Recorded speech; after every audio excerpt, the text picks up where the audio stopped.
commission meeting. The date is November 12th, 2024. The time is 6:02. And I want to welcome everyone here tonight. Thank you for being here. We definitely have a packed house. Haven't seen this in a very long time. As we know, Commissioner Banks is unable to be with us this evening, but Mr. Ron West, for many of you that know Mr. Ron West, he is also a very respected lifetime resident here in Crescent City, and he is offered to do the invocation. So if you would please stand if you're able, and Mr. West will lead us in the invocation. Let us pray. Dear Heavenly Father, thank you for the country that you've given us to where we can meet like this and be together. Bless this city, bless our current representatives, and bless the ones who will be sworn in tonight. Please watch over this commission and be with it as it rules and governs our city. Bless our town, bless our country. In Jesus' name, for his sake, amen. Amen. I pledge allegiance to the flag of the United States of America and to the republic for which it stands, one nation, under God, indivisible, with liberty and justice for all.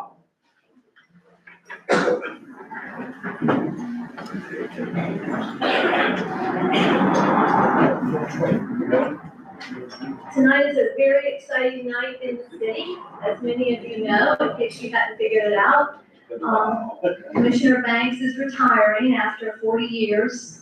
Unfortunately, he cannot be with us tonight. He is with his wife, where he should be, but he has assured us that he will be back on December 12th, and we will honor him then, because if anybody deserves honoring, it would be Commissioner Banks. He has served this commission, he has served the city, and he has just got a servant's heart that I think Commissioner West, who is in the back, I think the two of them were the longest serving in this community and truly love this community, and we're so very appreciative for that. So with that, I'm going to go ahead at this time and I'm going to introduce our supervisor of elections, Mr. Charles Overton. And he's got some information on this last election. And I thank all of you for coming out. Thank you. Your voice was heard, and we're appreciative. Thank you, Mayor. Just a few words before I do my small part and turn it over to Clerk of the Court, Pat Reynolds. As you've heard me say before, you and I live in the greatest country that I believe God has ever put on the face of the earth. No, Just yesterday, we. Hold on a second,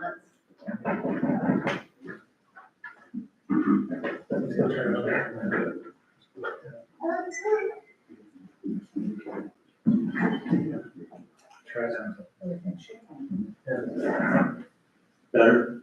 Good, good. Thank you. Just yesterday, we honored our veterans around the country, around the world. You and I have been blessed. You and I have been blessed because we have been given rights and privileges, things that came at a great cost to so many. Yesterday, they talked about those that came back home, but they also remembered the ones that never made it back home.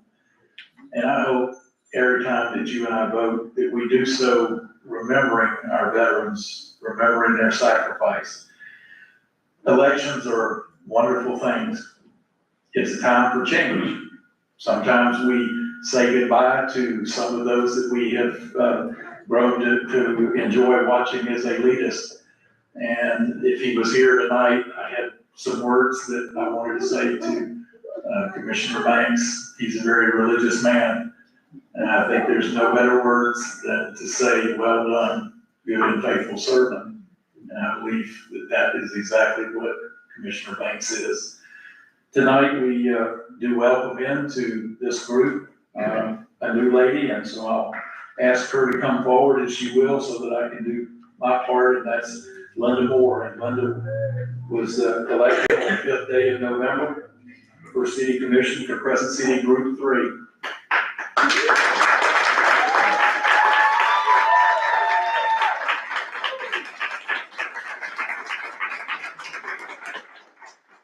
And just so all of these read just about the same, her term will begin today on the 12th of November of 2024 and ends on the 13th day of November 2028. And so we say congratulations and wish you the best. Thank you.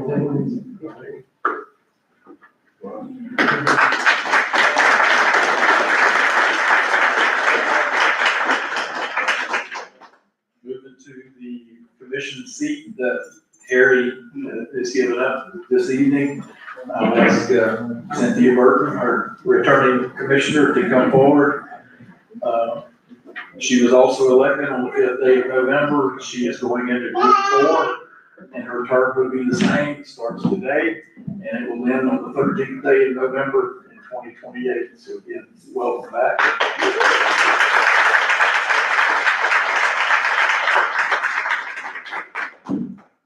Last but not least, I'll ask the mayor to please come down. She also was elected on the 5th of November as the mayor / city commissioner for Crescent City. Your term starts today and will end on the 13th day of November 2028. Welcome back. Congratulations.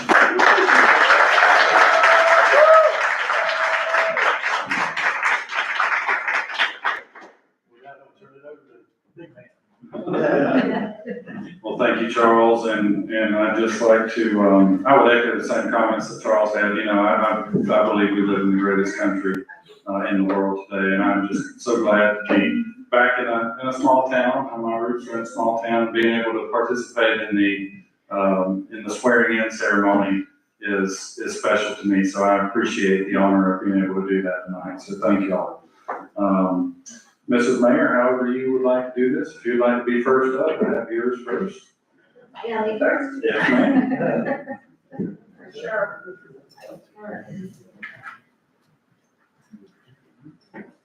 How would you like to do this? You can stand on the stage that way or not, so. We're all gonna have family. Okay, if you would like to come up and stand on the stage, I think we've done that in the past where, Huh? where commissioners used to sit on the stage. Yeah, So yeah, we can certainly do that. because let me just say this, and Commissioner Pickens said this to me when I ran my first term. He says, it's not just you, it's your family. He says, your family serves along with you, and without my family, I couldn't do this. So, thank you.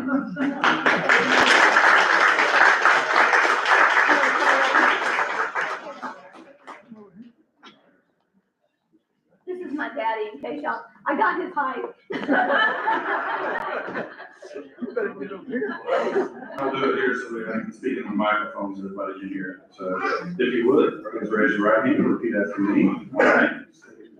I, Michelle Myers, Do solemnly swear or affirm do solemnly swear or affirm that I will support and defend that I will support and defend the Constitution and government the Constitution and government of the United States of the United States and of the state of Florida and of the state of Florida against all enemies, against all enemies, foreign and domestic, foreign and domestic, and that I will bear true faith and I will bear true faith and allegiance to the same, and allegiance to the same, and that I am entitled to hold office and I am entitled to hold office under the Constitution of the United States under the Constitution of the United States and the state of Florida and the state of Florida and the charter of the city of Crescent and City, the charter of the city of Crescent City, and that I will well and faithfully perform and that I will well and faithfully perform the duties of the office of mayor the duties of the office of mayor on which I am about to enter. on which I'm about to enter. So help me God. So help me God. Congratulations.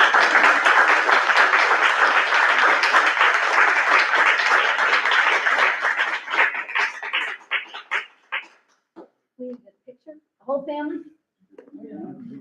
Yeah, let's get a picture. I'm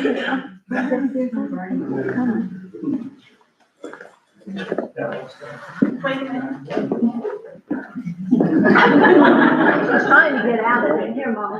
Here, everybody, come on up. The whole family, my whole family. You want me to take a picture?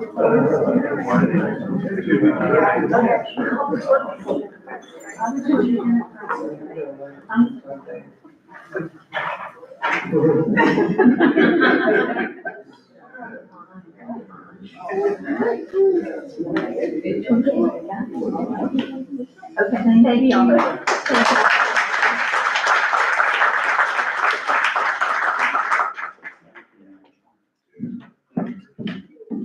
All right. Next up, Commissioner Burton, would you like to go? And I'm gonna say this, I did not memorize that as she was saying that. Where would you like to stand? Up here, just the same way? Yeah. All right. Please raise your right hand and repeat after me. I, state your name, I, Cynthia Burton, do solemnly swear or affirm do solemnly swear or affirm that I will support and defend I will support and defend the Constitution and government the Constitution and government of the United States of the United States and of the state of Florida and of the state of Florida against all enemies, against all enemies, foreign and domestic, foreign and domestic, and that I will bear true faith and I will bear true faith and allegiance to the same, and allegiance to the same. and that I am entitled to hold office And I am entitled to hold office under the Constitution of the United States under the Constitution of the United States and the state of Florida and the state of Florida and the charter of the city of Crescent City, and the charter of Crescent City. and that I will well and faithfully perform And that I will well and faithfully perform the duties the duties of the office of city commissioner the duties of the office of the city commissioner on which I'm about to enter. on which I'm about to enter. So help me God. So help me God.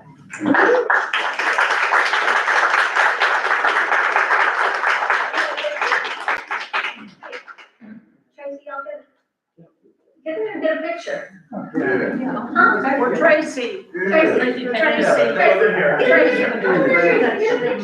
Tracy, come over here.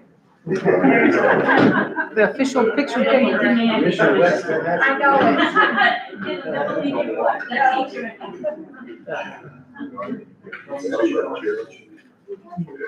Hold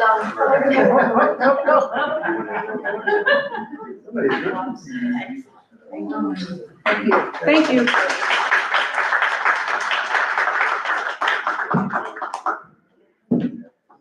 All right.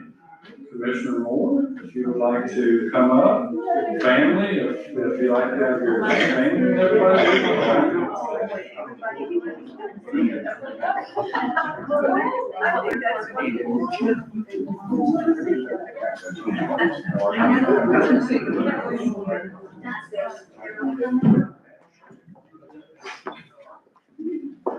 Just be careful of the liars. You don't want any mishaps.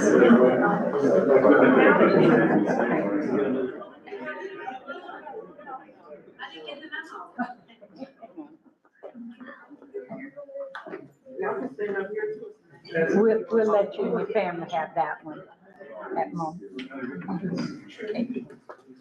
You can step up on the stage. everybody Yes. ready? You're ready. Yes, Step ma'am. up on the front. Repeat after me.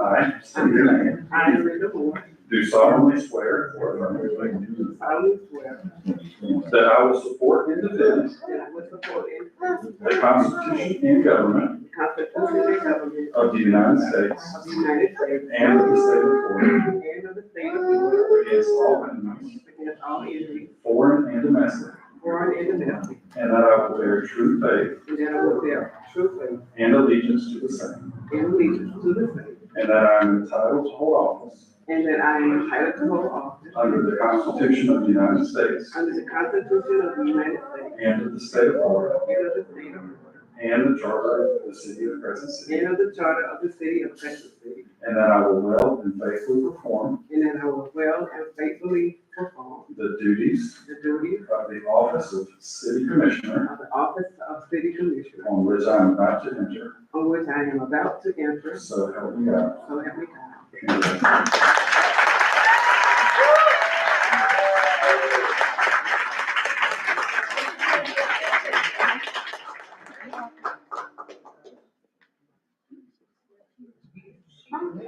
How do they gonna get their own? Yeah, I don't know how they want.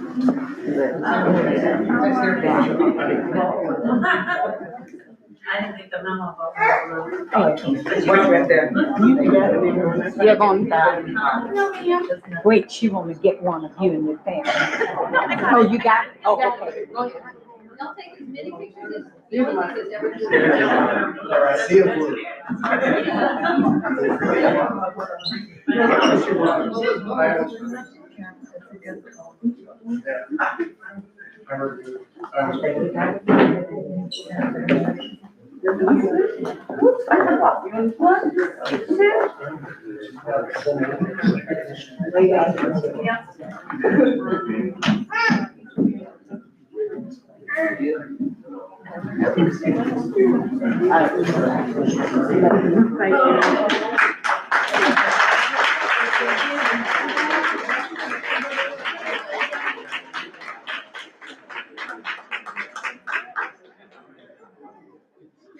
Okay, Miss Linda, we're ready for you. That's the one thing about you get sworn in and you jump right in. You have to jump right in. One of the highlights of, election night was when, Miss Linda got the, final results. And it brought tears to my eyes when she realized, and she said, they chose me. And they did. One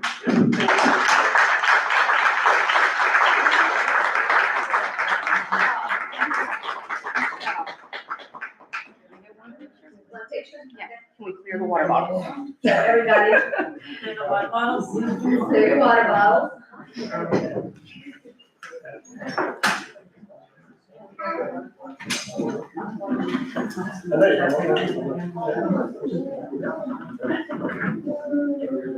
Hold on.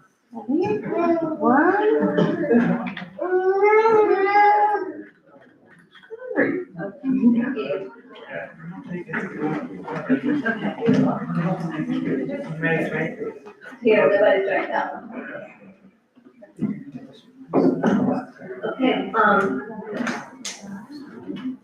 would you, Supervisor, do you have anything that you wanted to share with us as far as the turnout and the results before we get started? Yeah, everybody in Putnam ought to be very proud. You know, when you break a record and you know, it's usually a point or two, but we smashed the county record by 8 percentage points. We ended up with 80.5% turnout for the whole election. Here in Crescent City, you all did a great job. You were right about 74%, which was a little bit higher than what it was 4 years ago. You were at 73 then. So, you know, everybody in Putnam County ought to be proud. And you know, the thing about it is, I have people say, Charles, I'll see you in 4 years. But you know what? This ought to be the way it is every election. We ought to be in the 75, 80% every election, but we're not. But we're thankful for what it was this time.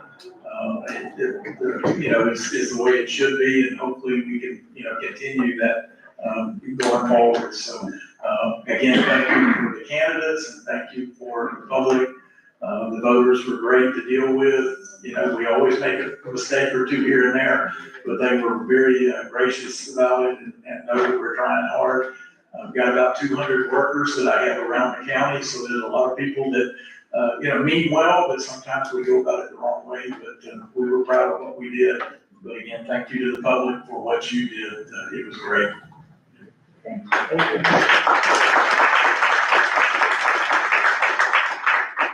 appreciate both you and our clerk of court, Matt Reynolds, for being here. And Matt, congratulations to you, and congratulations to you also, Charles. Yes, they also are. They were also elected. They're also elected and will be sworn in next Tuesday, correct? January. January. The line, Tuesday, somebody said next. That's Tuesday. for county commission and the superintendent. November, the rest of us are. The rest of y'all are, just to complicate things a little bit. Okay, let's get started then. With that, we have a vice mayor selection that we need to do at this time.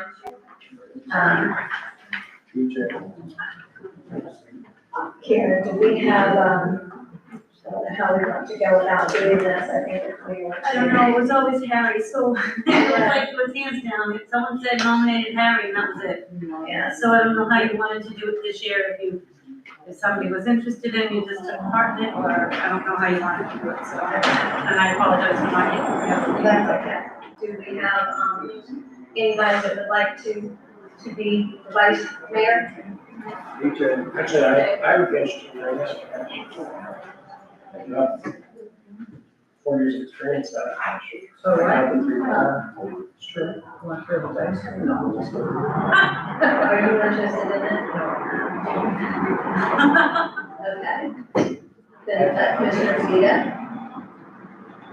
I don't know if I have the senior Here, status at this point, but I don't know if Karen somebody else wants to be vice mayor. That's fine with me. I'll need a motion. Somebody want to make a I'll motion? make a motion for BJ Lori to become our new vice mayor here in Crescent City. And we need a second. Gonna need a second. I second. There's your For a second. Okay. Karen, if you would, please, we have a proper motion and a second for the vice mayor being Commissioner BJ Lori. Would you please do a roll call? Commissioner DeVito. Aye. Commissioner Ward. Aye. Commissioner Moore. Aye. Commissioner Birch. Aye. Mayor Myers. Aye. Okay. Gary, thank you for stepping up. Thank you very much.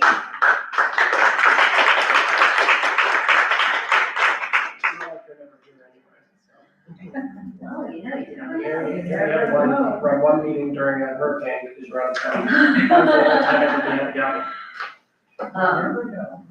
And with that, I have a couple of announcements, that we have.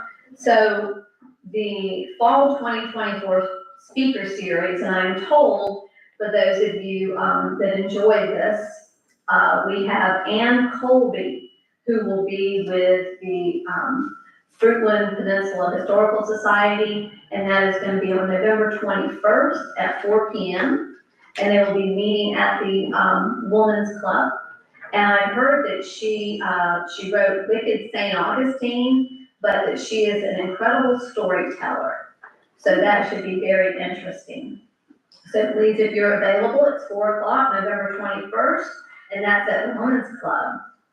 We have coming up, it's gonna be a big weekend, December 7th. We've got the Little Blue House is going to have an open house from 11 to 3, and it's gonna be remembering World War II and D-Day.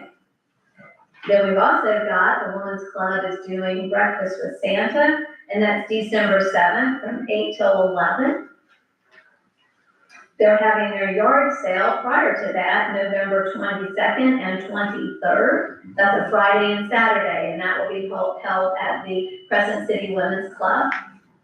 And then also on that December 7th, which is always a busy day, we've got the Silver Tea, which is the Christmas Bazaar that our First Presbyterian Church puts on. It's gonna be in Warner Fellowship Hall, and that will be from 9 a.m. to 2 p.m. Please, if you're available, stop in. They have baked goods, Christmas decorations, handmade crafts. That day, we will also have, and we're still kind of trying to figure this out, but we will have the Christmas parade that day, starting at 1 o'clock. And then we'll have our holiday street market from 12 to 6 after that, with possibly the fireworks. That evening, we're still working, the yacht club is still trying to work that out. And then the night before that, it's a big event, it's gonna be our light up. I know Charles is not here, but we have some wonderful volunteers that have stepped up. Miss Liz, raise your hand. Miss Liz is out there, and so she's learned all about how to, climb that ladder and zip tie those lights, and so the lights will happen. So please, everybody, that will be that evening, starting at, what time is that, Christina? Light up is, 5 to 8. 5 to 8, and that will be in Eagle Lion Park. So that was, of course, is going to always be a busy weekend for us, have lots to do here in Crescent City. And with that, I think that's all the announcements. Does anybody else have any announcements that they need to make? Okay, seeing none, we'll move on to our minutes.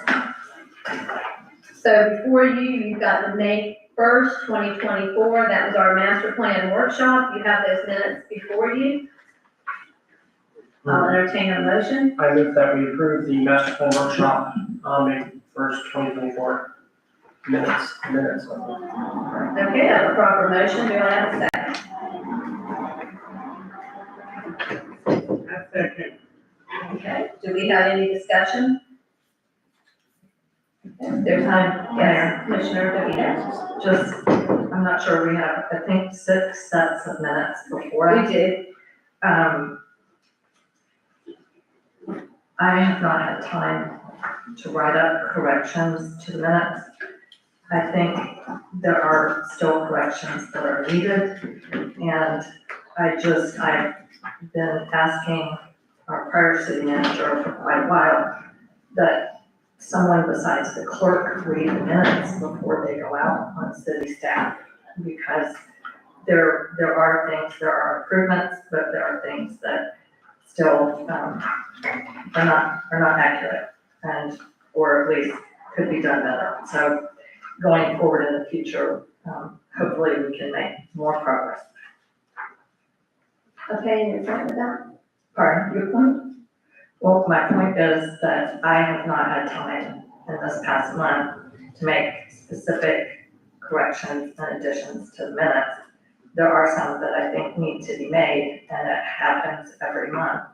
And I think it would be helpful for someone on city staff to Okay, I got assist. that, thank you. Okay, right now before us, we have, a proper motion and a second for the minutes from May 1st, 2024. All in favor, please say aye. Aye. Opposed, nay? Okay, so approved. Then move on to August 2nd, 2024. I move that we approve the August 2nd, 2024 emergency meeting minutes. Okay, do I have a second? I'll second it. So we have a proper motion and a second. Any discussion? These are pretty simple. Yeah.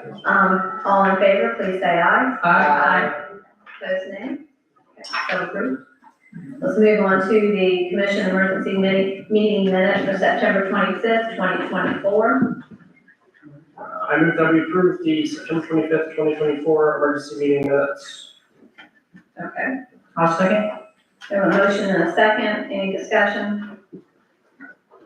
Karen, I do know that if you will, that I believe the September 25th, and then if you go down to the meeting that's held on September 30th.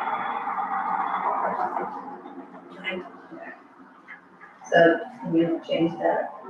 Would you be willing to change that, Commissioner Whitewood? Oh, yeah, yes, Questions? with corrections.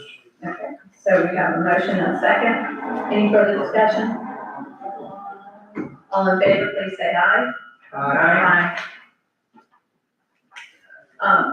This is our commission and special meeting minutes, September 30th, 2024. I would, I'd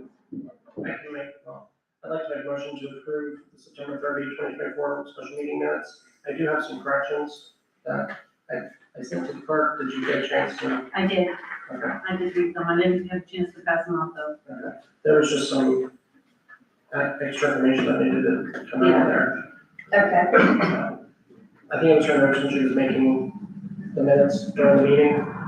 Something like Burton 5-0 on the consideration, and so she just needs to remove that. okay, I got that. I got that also.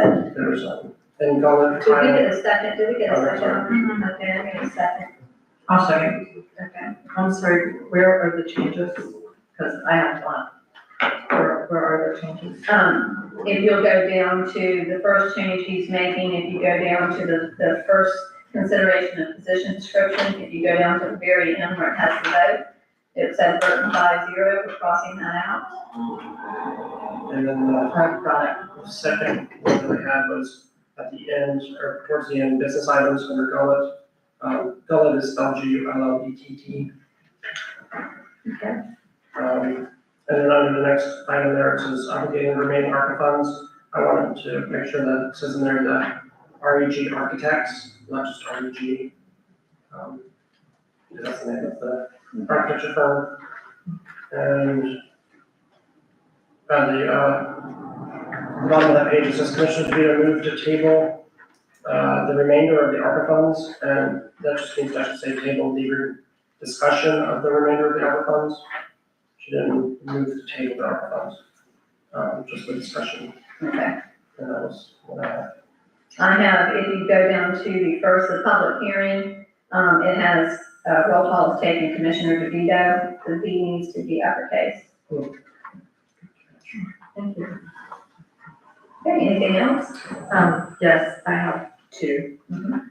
So, the date of September, the first sentence, it says the commission's special meeting was held on September 30th, 2024. Shouldn't we reflect that this was originally noticed for September 28th? Didn't we move it because of a storm issue? But we re-noticed it. We noticed it. I don't know. I don't know, I don't think Mr. it Holmes, do we need to put that into the minutes? That it was originally set for an earlier date. If it was re-noticed. It doesn't hurt anything to put it in, but I mean, Okay, would you like to add that, Commissioner DeVito? Yes, I think when people go back and read, Okay. look at our documents, that might be helpful. Just special meeting originally noticed for September 28th and rescheduled due to a storm, whatever it was, due to weather. Just put that in. Your second change? Yes, and then on the third page, 2/3 of the way down the page, on the vote, Commissioner Roy's motion, it says Commissioner Roy moved to designate, and then before the word not, we should have the words an amount, not to exceed. Or, but I mean, there needs to be something in there. Okay. Is that it? You guys are able to get through those? Okay. Thank you. So we have a proper motion and a second. If there's any no further discussion, all in favor, please say aye. Aye. Opposed, nay. Okay, so approved. And then we're gonna go on to our, October 15th, 2024. And I'd like to move to approve the October 15th regular meeting minutes with some corrections. Okay. Can I get a motion, please? That's my motion. I mean, second, I'm sorry, second. I'll second it. The corrections that I wanted to mention is under sheriff's report, it says Captain Usher gave the sheriff's report, it needs to have apostrophe. After the setting trick or treat time, it says DeVito/Burton, all eyes, which I think is just your notes again, that you need to. Actually, I also have a correction for that. Okay, and your correction? To mine, well, basically, I made the motion. So, I mean, the motion was, I would say after a brief discussion, I would strike it was decided and just say Commissioner DeVito moved that trunk or treat. And after trunk or treat and citywide trick or treating will be from 6 to 8 p.m. on October 31st, 2024. And then obviously Commissioner Burton seconded it. And I would like to apologize to Karen, because I do actually read the minutes and give her help looking it over. And I missed these, they were in my email box, or my inbox, and I was out of town. So some of these are errors that I would call before. Oh, Yeah. what's that? Was that these? Yeah. Of course. We adjusted that. So that's why these last two sets are kind of bad, in my opinion. So that's my fault. Would you like more time to go over them? I mean, do you want We to? can table on some. Yeah, we can table Table, last two. okay, let's table, so feel it, listen to Okay, so which ones are we taking? October 15th Both the regular and the CRA. and the CRA. Okay, I'll add that as. so will you rescind your, Yes, I rescind my motion. okay, can I get a motion to table these, please? I move that we table the October 15th regular meeting minutes and CRA meeting minutes from October 15th. Okay, can I get a second, please? Second. Okay, we have a motion and a second. All in favor, please say aye. Aye. Aye. Opposed, nay? Nay. Yes, Commissioner, Commissioner, just just one thing to say. I always read minutes. I read these minutes. When I have changes, I've always been asked to make them in writing, which I don't think is necessary, but I try to organize them regardless. So, I'm not really understanding how changes are made to the minutes, but all the commissioners don't see them.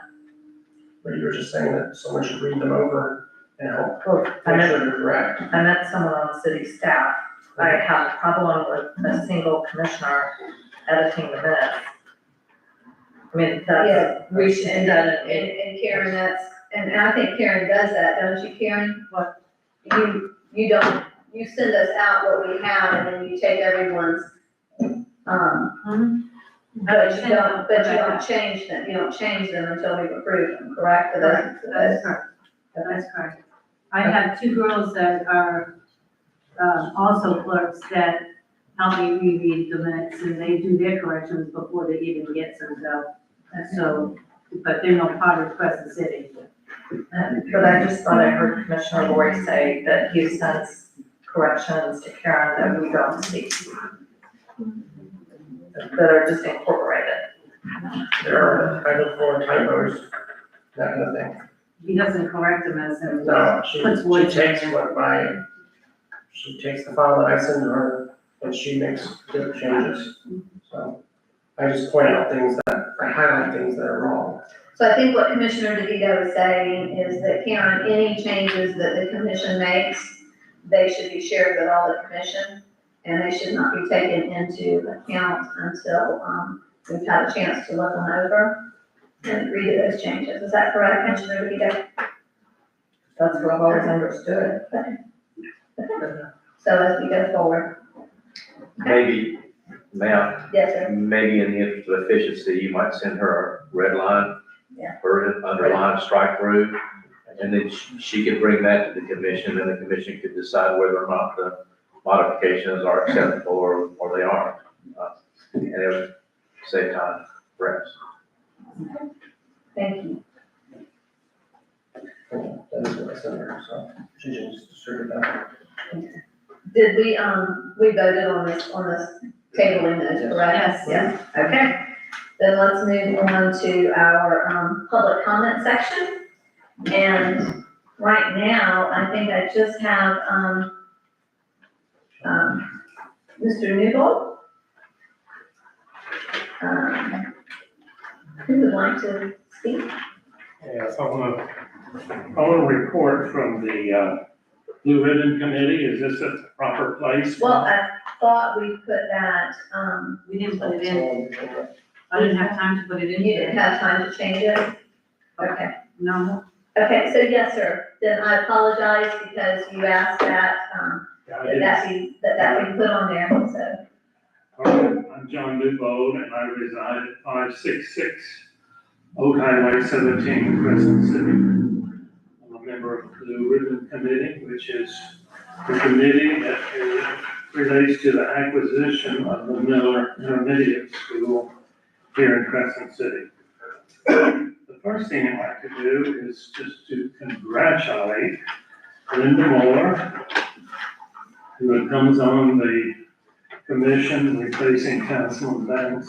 Linda, Commissioner Moore, I know you're going to be a great addition to the city commission, and congratulations. And of course, I want to congratulate Commissioner Burton for her reelection and the mayor for your reelection. The fact that both of you were reelected says the people in Crescent City think this council is doing a good job, and I couldn't agree more. So congratulations, sir. It's a great evening. All right, the Blue Ribbon Committee is making good progress. We have two new members, Dr. Kevin Jordan and Nancy Taylor. They've been on, I don't know, 2 or 3 meetings, both bringing their unique education, business and background, and community involvement to the committee. We welcome them. They are 2 great additions. As you know, we're working on a story to go before the school board in relation to the acquisition of the Miller Intermediate School here in Crescent City. The last thing we want to happen is for the school to become abandoned by the school board, when it could be such an asset to the community in the hands of the city. We're making good progress on the title search for Billet Title. That should be completed soon. That information and other compelling facts will be an integral part of the story that goes before the school board.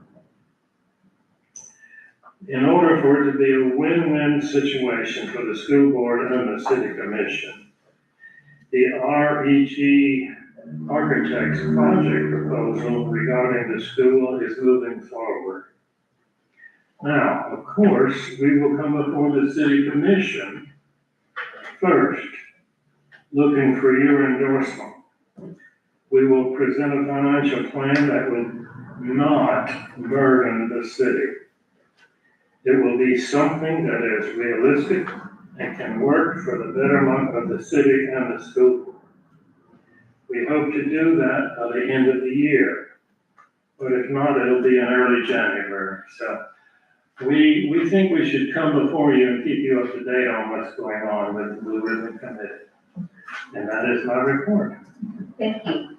Okay, can I just check a little bit here? You know, I think for December, I think 2 things that I'd like to see you bring back to the commission actually is, number 1, really is the title search. Hopefully that will be done in time to bring that back for December. Yeah, it should be done soon. If I can interject, I just talked to Mr. Gullet today, and he's supposed to have it done by the end of this week. Okay, that would be great. And then the second thing also would be, I know we've been back and forth about the cost, what it would really cost the city to purchase the school or whatever. So have we gotten any type of appraisal or anything like that? Well, there's a second appraisal that was done related to the type building that would be in this area that would be, has been sold, like the school in Pearson. There's, and that appraisal comes back much more reasonable. You're gonna see this story. Well, we need to get that story soon, I think, because basically the story is gonna have to go out to the, We're going to, our theory is to present the story at one time. If you put it out bit by bit. no, I don't want it bit by bit. No, don't take me wrong on that, Mr. Newbold. What I'd like though is the story really has to get out for the citizens of Crescent City who are going to actually end up, They're gonna hear the story when we present it to you. Okay, Well, this is going to Mr. Burton, if I may.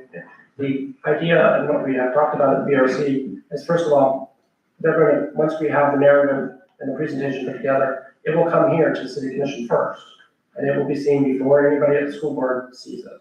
So that is the plan. The plan is not to go to the school board before anyone here knows what's going on. And as far as the second appraisal, it was an opinion of the appraisal or a review of the appraisal is what it's called in appraisal terms. And they looked at the first appraisal, and which was from the school board or school district, and then went through and evaluated it and kind of saw some pretty big holes in it and changed the valuation. So it went from $4.5 million to about $835,000, which is obviously a big difference. I'm not really here to go through the whole meeting, but we just need this information because really the bottom line for the commission's not gonna be making this decision to buy the school. The city, the citizens will be making this decision because it's gonna go on their tax bill. They're the ones gonna be taxed for it. So I'm just saying that, you know, we eventually have to get it ready for them. And I'm not sure if it needs to come to the city first, to even see if they're interested, before you go to the school board, or you go to the school board. You know, those are just some of the questions that I have. We wanna make sure that the city is actually involved with this. We have to come before the city first. Yes. If we went before the school board and they agreed, and then the city said no, it would really be an embarrassment to the Yes. school board. Thank you, yeah. Okay, I just wanted to make sure we have our ducks lined up, right? Thank you, thank you. Yes, I just want to say, I think the Blue Ribbon Committee has done an outstanding job. They have brought tremendous expertise and done something that I don't think the commission could have had any hope to do. And I think we need to let them manage this as they see best. I mean, they know they're created by the commission. They know they have to come back to the commission. The one thing I think we need to keep in mind, depending on how things go, did we not extend their duration through December 31st? Okay, and Commissioner Lori is our liaison, so you have your eye on that. Yes, and we're meeting tomorrow morning at 9 a.m. and anyone's welcome to come. We do broadcast the meetings and all of our discussions are in the sunshine so that everyone knows what we've been discussing. But yes, I was planning on probably coming back to their next commission meeting next month and asking for another extension because it is taking a little while, but we are making great progress. And I am very proud of all of the members of the committee. They have, you know, given up their mornings every week to come and meet. And it's a lot. And we've made a lot of progress. And I have piles and piles of paperwork from stuff that we've researched, so it's, I'm happy. And some free services, correct? Yeah. Yeah, quite a bit. Thank you, Mayor. Okay, Mayor, yes, may I just make a comment? yes, absolutely. Thank you. Dan Dodge, Crescent City, and Chair of the Blue Ribbon Committee. I wanted to just comment on Commissioner Burton's thoughts and reassure her that the committee is very anxious to get you the information. But we want to make sure we give you quality information. And obviously, it's taking a great deal of research or work to gather that. So we are as anxious as you all are to present it to you. But thank you for bringing it up. Yeah, I just wanna make sure that. You're anxious like we are. Thank you. Thank you, thank you. With that, Mr. Newbold is the only, speaker that I had put in a request. The public comment is still open. If anybody else has anything that they would like to bring forward, please at this time, this is your opportunity. That is not on the agenda. Okay, seeing no one come forward, I'm gonna go ahead and close out public comment at this time, and I saw Captain Essery, zoom through here, and there he is right Sorry, now. Mayor, it was last minute, I know we had some conversation earlier. He's like Superman, Apologize he's for my Superman tardiness. that steps out and then steps back in, and he's like, Apologize for my tardiness, I had to come from the other side of Palaca. You've got sirens, we've got. You can just, shrink down the, my email if you need to. we're sorry, I think everybody is a little, Do you need the-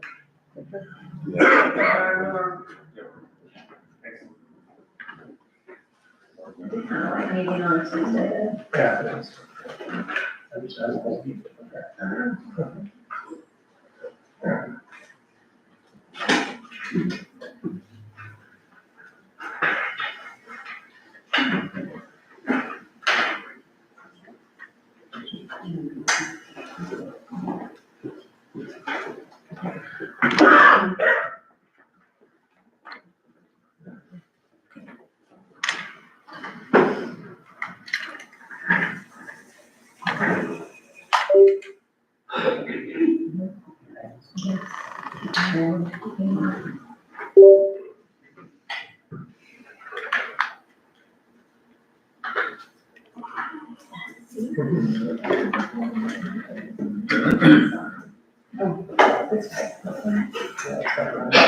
Ready?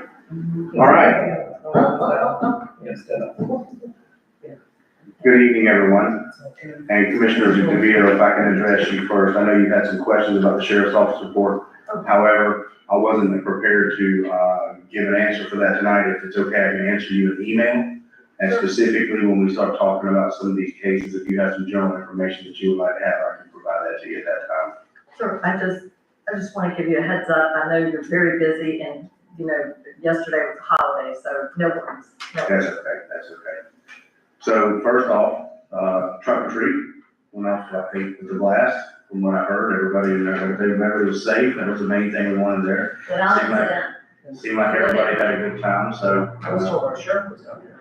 What's that? Gator was here. I did not. That's the entire time. Yeah, and the whole time they didn't realize my golf cart was hidden down there in the office, so I didn't get to use it. He had his horse down there though. Oh, yeah? Yeah, he had a horse. Great. In my absence, Lieutenant Pugh was down here. Obviously, I have a 5-year-old at home, so we endeavored to do the festivities as well. However, we try to stay in the black area because, you know, I don't like that drive at night is a little challenging. All right, so we'll start off on the sheriff's office report if you don't have anything else. First off, we'll start on our thefts. As you can see, we had a pretty high month along with the hurricane. We'll start off on Lake Stella. We had a theft there where a purse was stolen from the vehicle. This is an active investigation and a pretty lengthy investigation that goes all the way down south of Miami and all the way up into Jacksonville. So that tells you how many people travel through Crescent City and how far they go back and forth. So again, I don't have much details about this in this investigation. We do have a suspect identified. However, I don't have that name with me at the moment. I apologize. They have been put out on social media. They are not a local resident here, but we're still trying to identify who that is. Where was that, the Lake Stella, that the person was taken? Was that one of our parks or? Yes, at the park. Yes, there was, they were actually at the park while I guess someone pulled up beside them and took the purse out of the car and they never noticed it. So it can happen that fast. Lucky doors. The next one is 520 Lemon Avenue. A vehicle was inside of a garage. Someone came in and damaged the trunk of the vehicle and took the original tires off of it. There was not much value to those tires. However, I guess somebody wanted the tires off that car. They took the tires and the wheels. Again, they were just the stock wheels. And we don't have anything currently a suspect identified in this. Another problem we ran into is there was a 2-month window when this could have occurred. So That's someone that was in their house or in town? yes, they had been going out of state for a couple months and actually when this occurred, they actually weren't there, the deputies even responded there to take the report. The next one is 1 South Main Street. Again, an active investigation. We do have 2 persons of interest identified in this one. This is one of these cases where we know who it is, we just gotta put the pieces of the puzzle together. So, our detective, Chris Ashley, he's worked very hard on this one and has spent a lot of time on this one and this next one. The next one you see here is a 301 South Summer Street, was another burglary. No idea on this one. I believe this one was, we think it was probably around the storm time, but there was if I'm not mistaken, there was a couple-week window on this one as well. So it was a little bit delayed in time. Can't actually pinpoint what actual date it occurred. Again, that's an active investigation. We spent numerous hours on our license plate readers and some other things to try to locate some of these items. However, we haven't been successful. The last one was another theft at 732 Rocky Lane. Mr. Warren Heinberger took a drum set from the house. We ended up tracking it down to a house in Georgetown and ended up returning the drum set and filing charges on Mr. Heinberger. Any questions on these? Anybody have any questions? Yes, Commissioner Keenan? Yes, and so I think one of the things I had asked you was, the dates, and you've answered that because some of them, the date can't be pinned down. One of my questions is, you know, we have problems sometimes with people camping out in our parks, trying to live in our park bathrooms, camping out on private property. And then sometimes in connection with that, something bad happens. There's a fire, there's a theft. And I will send you an email about this, but there is in Florida statutes a habitual misdemeanor offender law in chapter, I think it's 775. I don't know if the sheriff's office ever uses it. It was proposed, I don't know, maybe 15 or so years ago by then Sheriff Rutherford, who was sheriff in Duval County. He's now congressman from there. But it provides for people who need treatment to have treatment if they're adjudicated an habitual misdemeanor offender.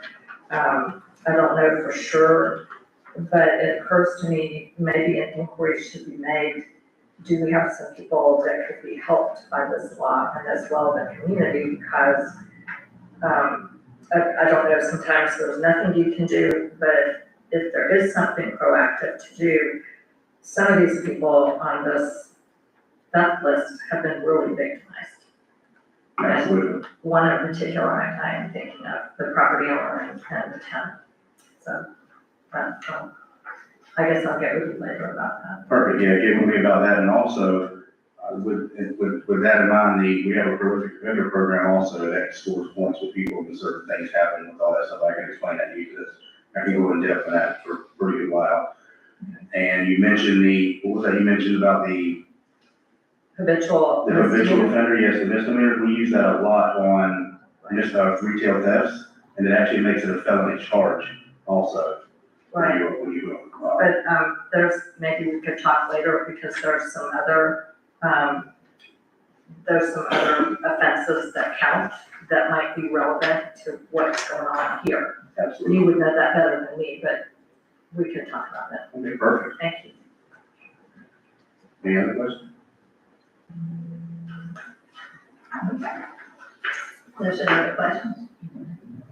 No traffic crashes. That's good. That's all that, yeah. So we get lose and win. I say lose and win, really don't fault, because we're heavily, actively on each one of these individuals who we think are responsible for these crimes. I'm interested to see how it's gonna turn out. Here's just some general data. This is your calls for service. General calls for service were 223, I think it is. 223. Yeah. My eyes are going, my age, still can't see it here, it's okay. 223 calls for service in total, traffic stops were at 56, I think it looks like. No traffic accidents, 19 total reports generated, 5 of those being arrests and 1 being charged, 5 arrests within the city limits of Credit City, and 1 of those were a warrant affidavit was filed, and that was on the drums that we talked about. Any other questions on that? Okay.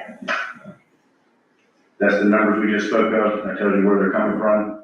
We had 2 burglaries, 3 thefts, which was a total of 5. There's 5 crimes we were talking about, and again, I've said this a million times, but that's the number we report to the state when you look up Credit City to see a crime rate and whatnot, that those are the crimes that they're looking for. Can I ask a stupid question? I know I know the answer to this, but I don't remember. What's the difference between a burglary and a theft? So a burglary is when you actually enter or remain in a structure of surveillance with the intent to commit an offense therein. And a theft is just theft by taking. It could be a retail theft or generally something taken out of your yard. Force wasn't made to take that item. So the one that was stealing the tires, that was a burglary? Yes. The car? Yeah. And then taking the purse out of the car? Was that a burglary? Well, that's again, we're talking about classification. So we have fibers and ivers, and the way that's classified is a theft, not a burglary.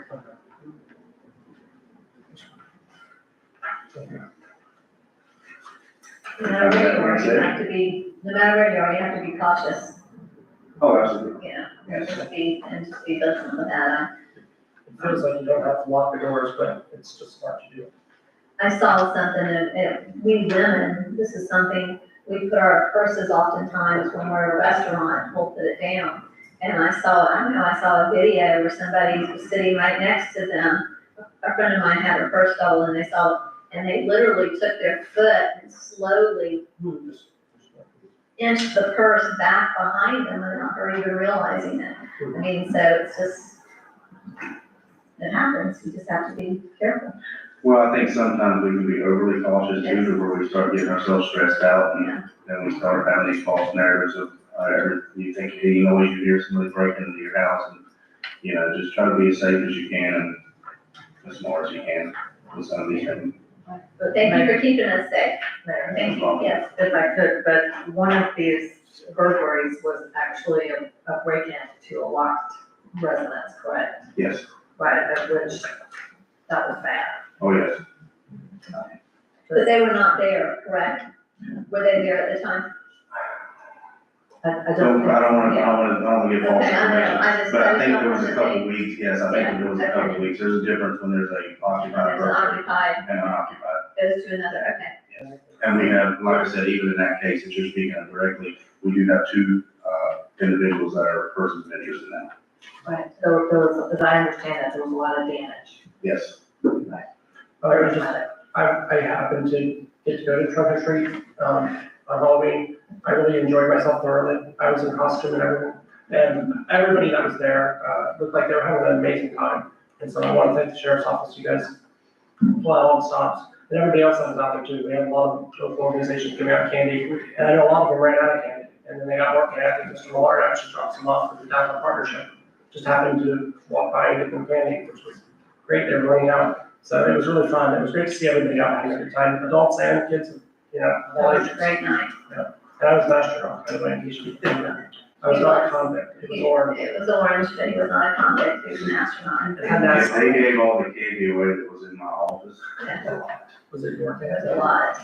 They gave a lot of candy. We, every year, it's in, especially since y'all have taken that over for us, the traffic has increased significantly.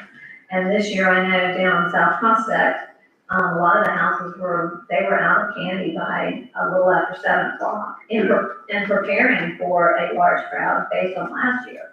They were still out by about between 7 and 7:20. So it was a great event, and the neat thing about that event, I always go out afterwards and drive around just to kind of check on things. And as soon as it's closed up, the city is quiet. It's amazing. We have all these people and all these children, and by a little after 8 o'clock, when y'all pull out and everybody's gone, I mean, the streets are like closed up. It's quiet. It's very impressive. Very impressive. So thank you for all that you do for the community. Thank you. Okay? And thank you for coming. Yes, ma'am. Sorry I was late. Huh? Got it. You got here. There's snacks. Yeah. You'd like any snacks? You need this? Okay, so with that, we're gonna go, Michael, I'm gonna. Yes. Good evening, Commissioners. The first item for presentation is with architect Robert Taylor. Robert was hired by the city through a selection process, RFP, for architectural design services for a new fire EMS building.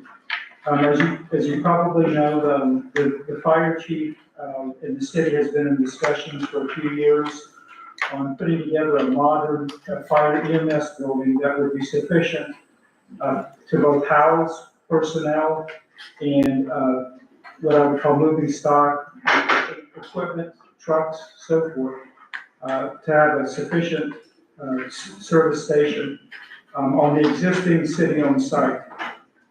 With that, the city has been working over the last, I think it's a little bit over a year, with Mr. Taylor on putting together a conceptual design based upon the need.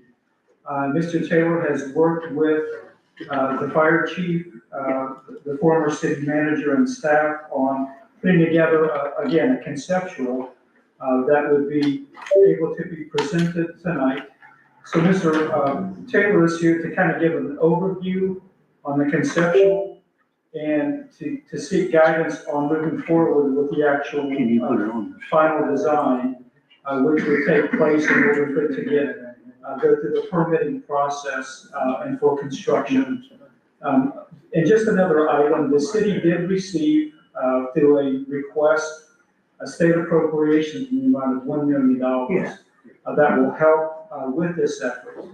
But having said that, we believe that future development of the site could take place for additional bays. And so we are going to be applying for additional grant funding as well. So with that, Mr. Taylor, we're thankful that you're here this evening. Thank you, Mr. Fairhawk. Thank you for the commissioner's opportunity to present tonight. My name is Bob Taylor of Robert E. Taylor, AIA Architect BA. And I am here tonight to talk to you about the new fire station.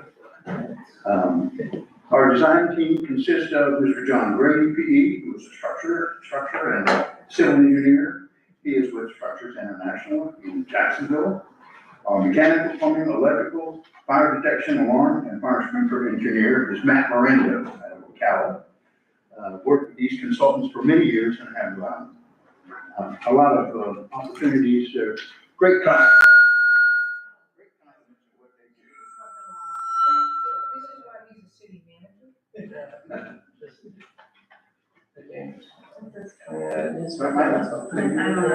Yeah, I'm fine. Yes, Rachel. Can I try it? That's right. Good. What I'd like to do quickly is take a look at the, are we okay? We're good. Yeah, we're good now. In 2022, this is just too loud. I think it's too loud. I know. Turn it up. We did a feasibility study and ended up with a project that was about 1,540 square feet, that had apparatus bay that was about 574 square feet, a total of 2,114. Our budget at that time was about $964,000, or roughly $473 a square foot. The site plan showed that the building was being constructed on the west side of the site, and you see in the upper left-hand corner of the site plan is a water retention area, which at that time, according to city criteria, was a requirement. And fortunately, the city has updated their land development code, which as long as the water management district doesn't require site water retention, the city does not require site water retention. So that will save us some money and some development time. The site plan included a pre-engineered metal building, which is non-combustible, and it is designed to be an essential services facility, which would accommodate windborne debris at 140 miles an hour.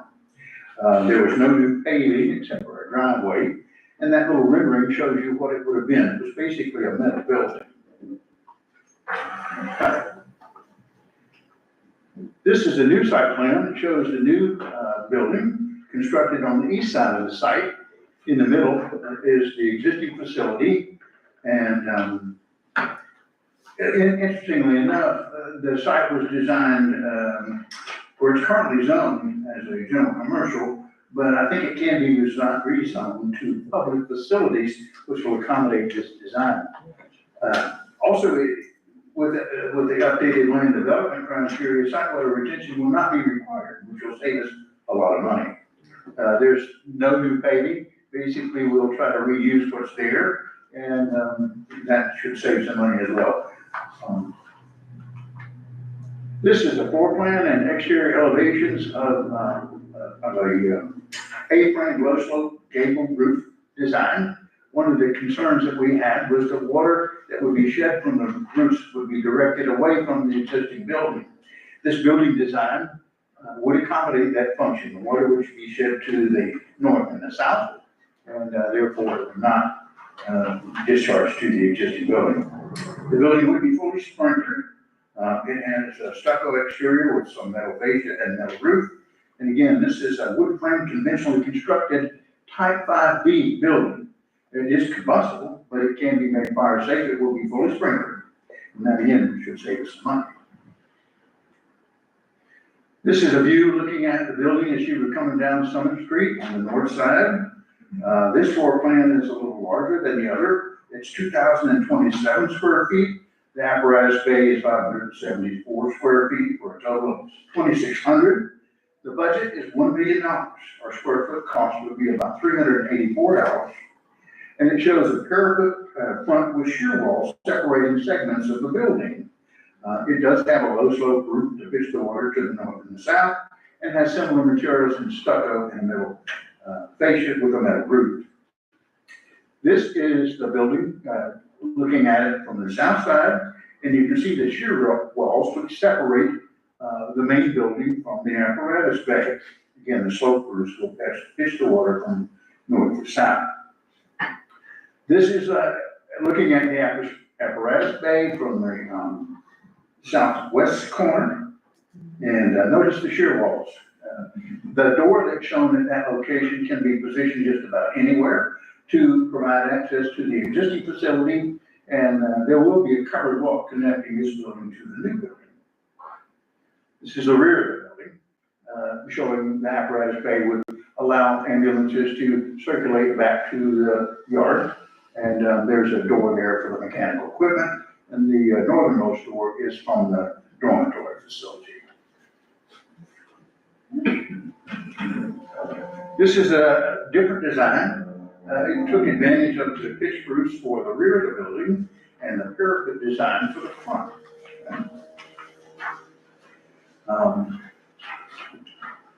The building floor plan is essentially the same as the other.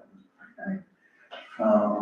Apparatus bay has an A-frame roof, which accomplishes the water shed. This is the north view, it's coming down Summer Street. This is the south view. You can see that the office door is in the center and the apparatus bay is on the back. You can see the difference in the two designs with the pitched roof at the rear of the apparatus bay. This is from the southwest view, looking at the apparatus bay. Again, the door here would go to the existing building, and there would be a covered wall. This is the rear view, showing how the building works.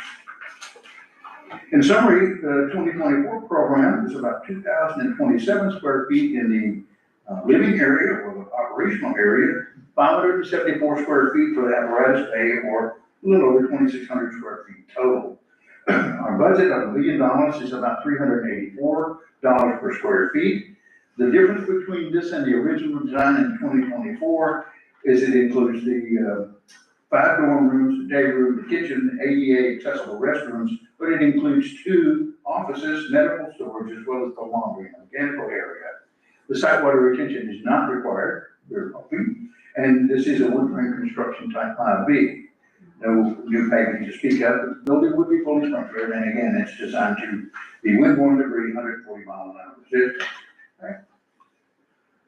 Included in the package to the commissioners was a summary of the work, which is 3 pages of details talking about the essential parts of the building, which I've highlighted in this presentation. If you have questions about the summary of the work, I'd be happy to discuss those with you now or another time.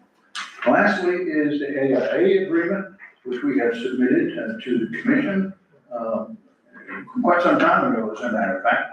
But this is a document that we've used many times, and it is suitable for a full service contract, which is what we're proposing. Design, construction documents, bidding and contract administration.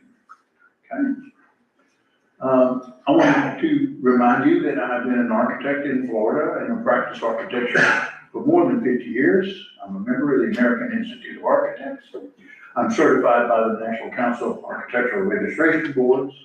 And I have been a general contractor in the state of Florida for 30 years, but I'm now retired as a contractor.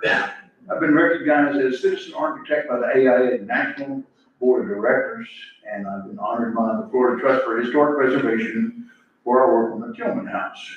I will be your architect liaison from the first part of the job to the last part of the job, and be an integral team member. Thank you very much. If you have questions. Thank you. Commissioner Warren? The differences between the two are just that gable on the roof of the equipment bay. I mean, that's the 2 options we have. Well, there's actually 3. One of them just had a pitched roof on the front. I didn't do a model of all 3. But what do you see as the benefits of that gable roof instead of the shear walls like that? Well, the shear wall drawings show that it's a striking architectural presence. It's different. The gable-in roof basically looks more residential. I think the parapet walls are more commercial. But they will function differently, it just would be a different style for us to select. I'm sorry. It really wouldn't function any differently, it's just the style that we want it to look. These are designs that I basically provided for the city, excuse me, as an option.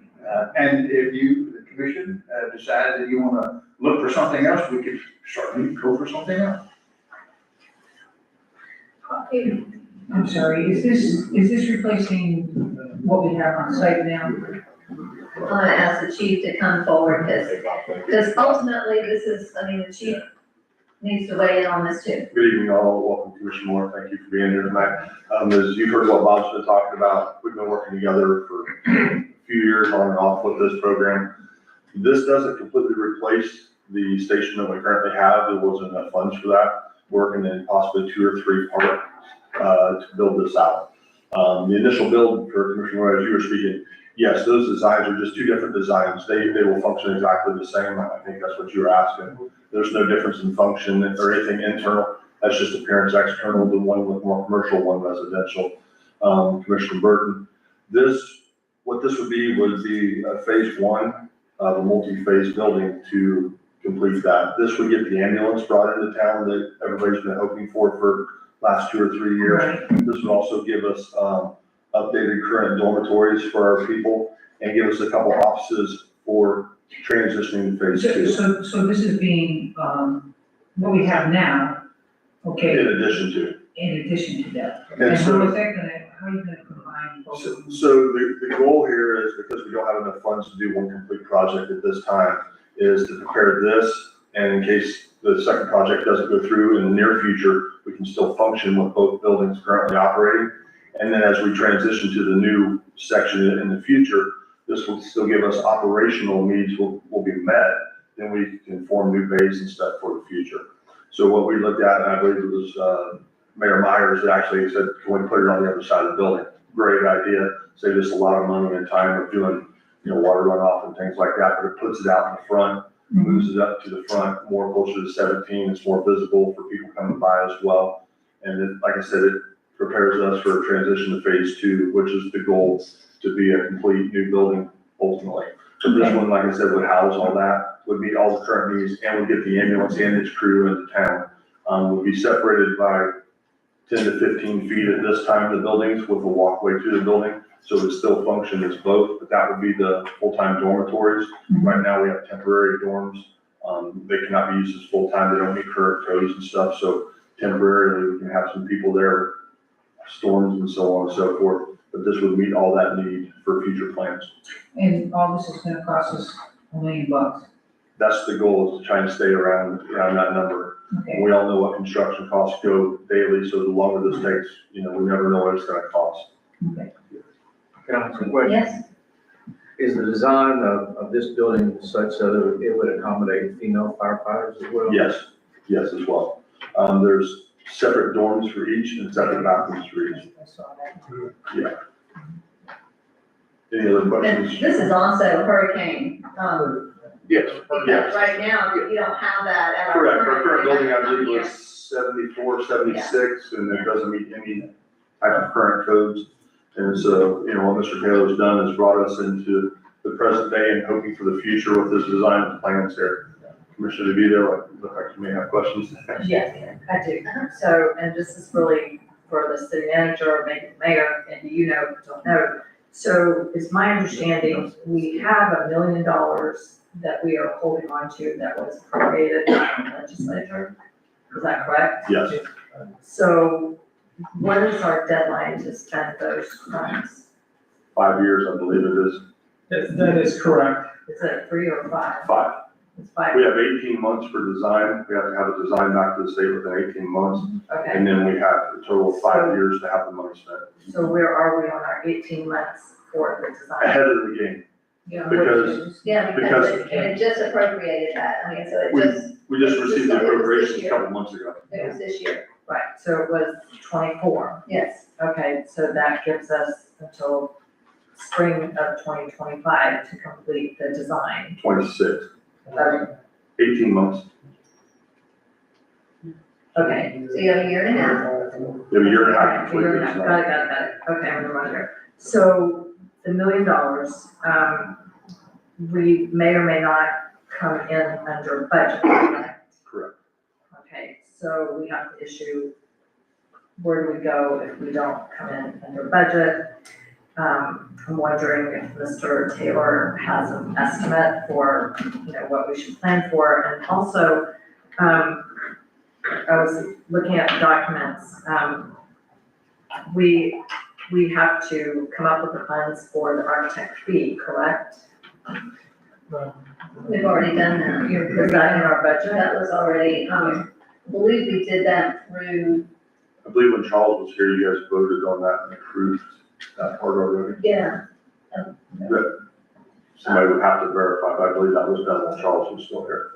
Okay, for what's happened in the past, but what I'm saying is for the additional work that will be done to get this building constructed, is that included in the $1 million, or is that additional to the $1 million? Is the million construction only?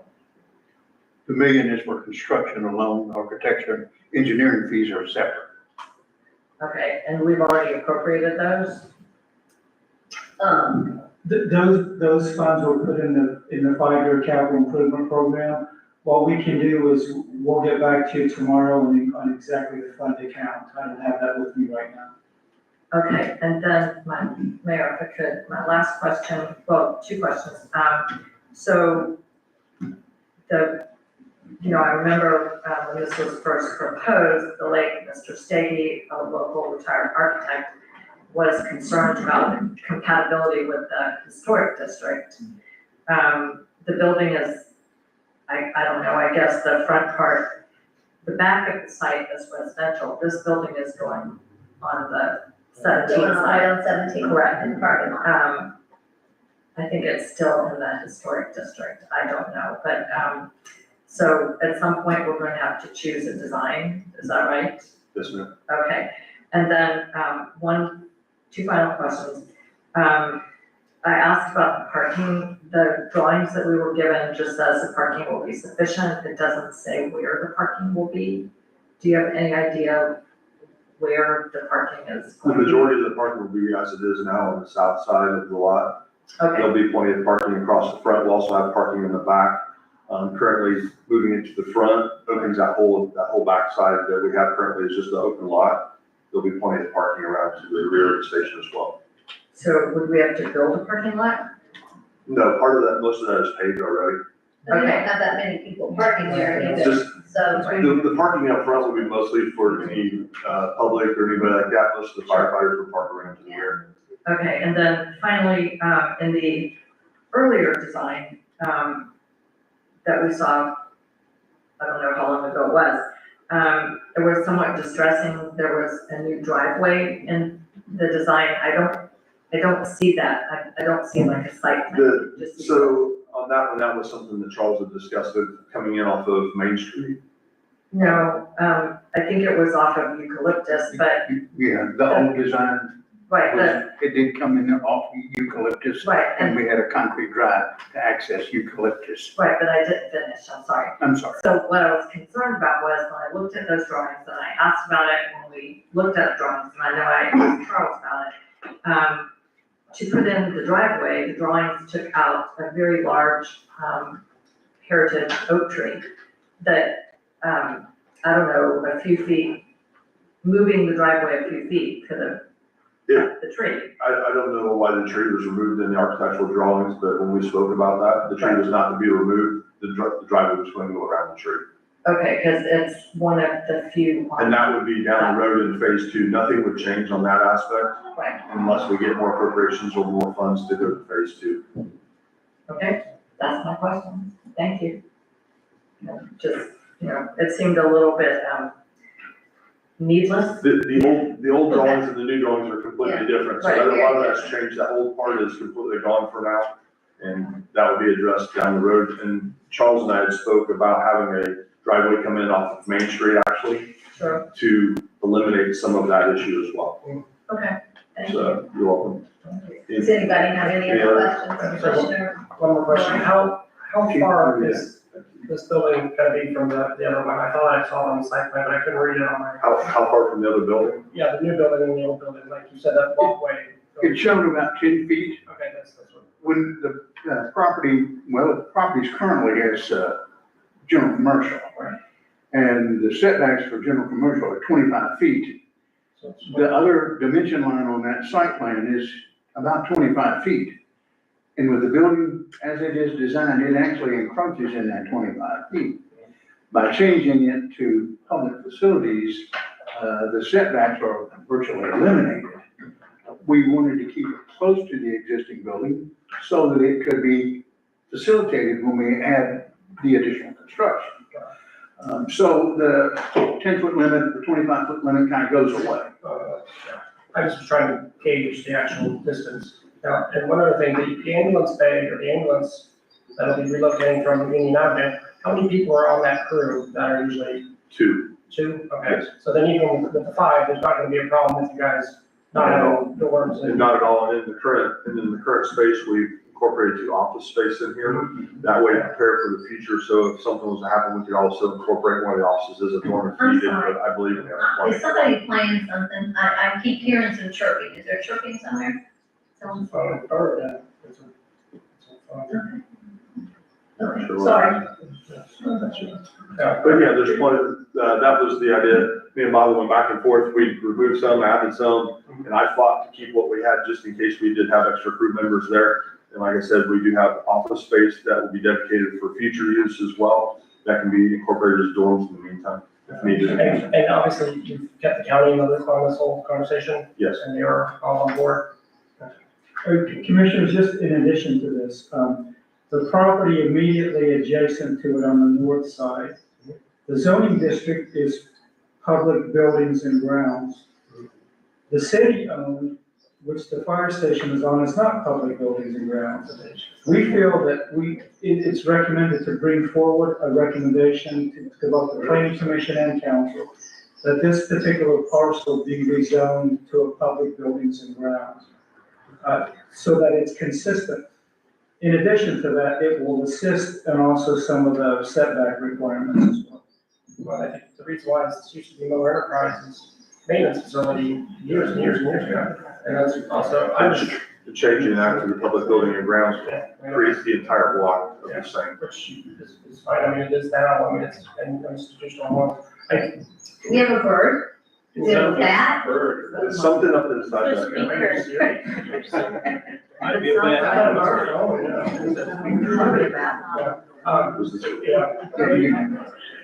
most people don't understand that hurricanes, the emergency vehicles or the emergency personnel have to hang out here at City Hall. And including the last two. And I was there in 2004 with the rest of the city staff and the firefighters behind the old City Hall watching the roof. The roof blow away, yes. Blow down the street. So yeah, we want you guys to be safer, and we need a safer building, we've needed it for a long time.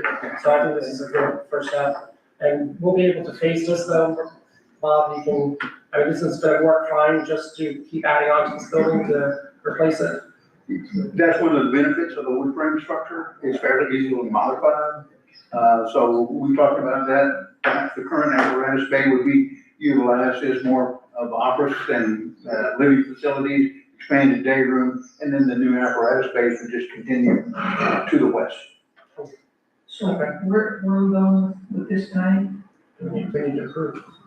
Okay. You need the approval tonight, or you just do a presentation tonight?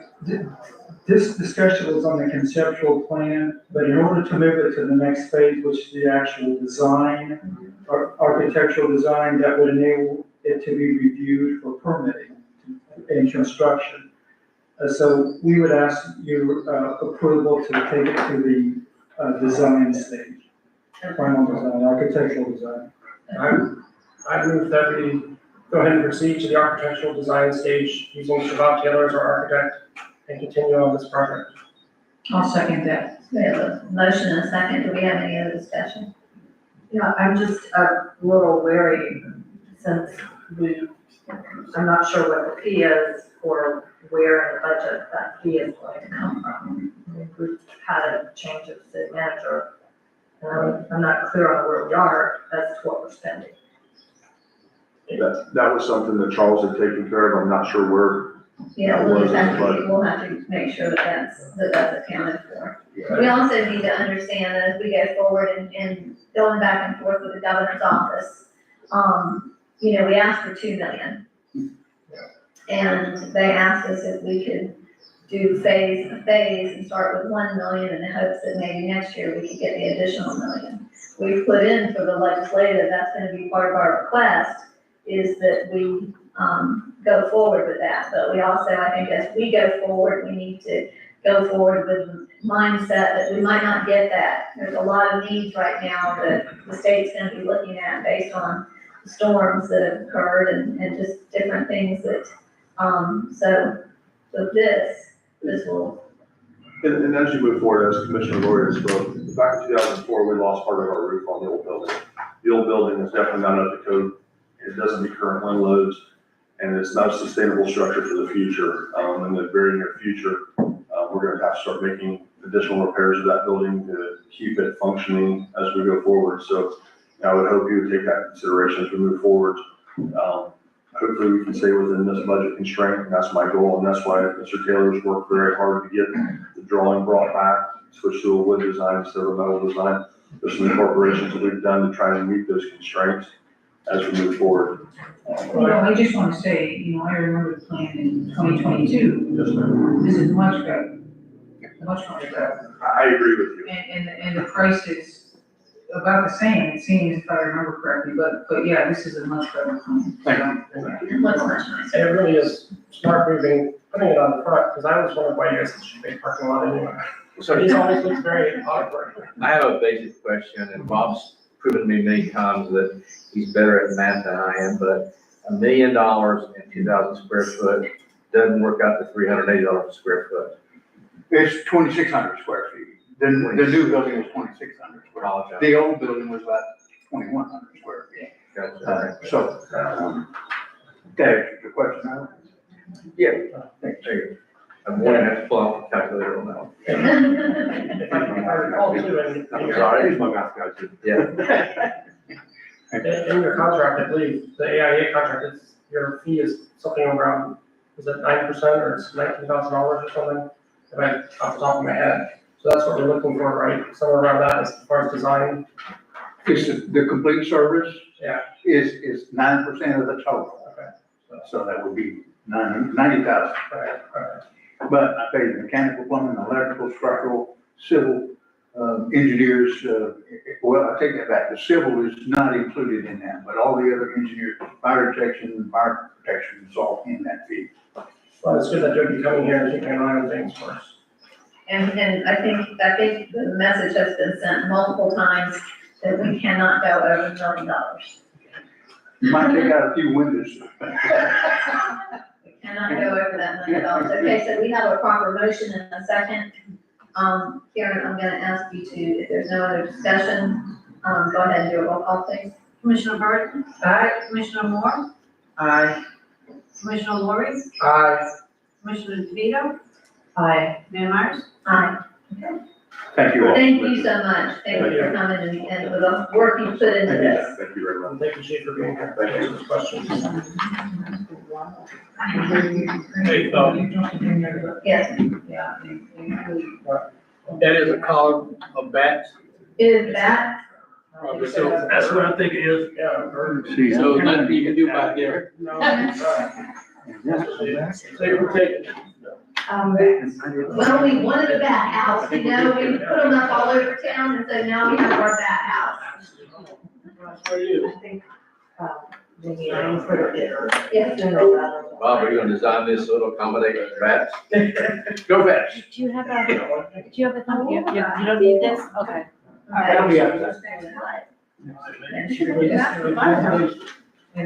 Commissioners, the city is using James Moore and Associates, a CPA auditing firm, to undertake its fiscal year 2022, 2023, end of the year fiscal year audit. And so a representative from James Moore is here to kind of give an overview of the status of that particular audit. Thank you. Can you hear me all? We can. I'm Brendan McKittrick, the director with James Moore and Company. I'm a part of your audit team. I've been on your audit for the last, I think, 5-6 years now. I had a call with Commissioner DeVito last week. She wanted an update on the audit, so we had a conversation, and at the end of the call, she had suggested I come to tonight's meeting to give an update and also let you all ask any questions you may have.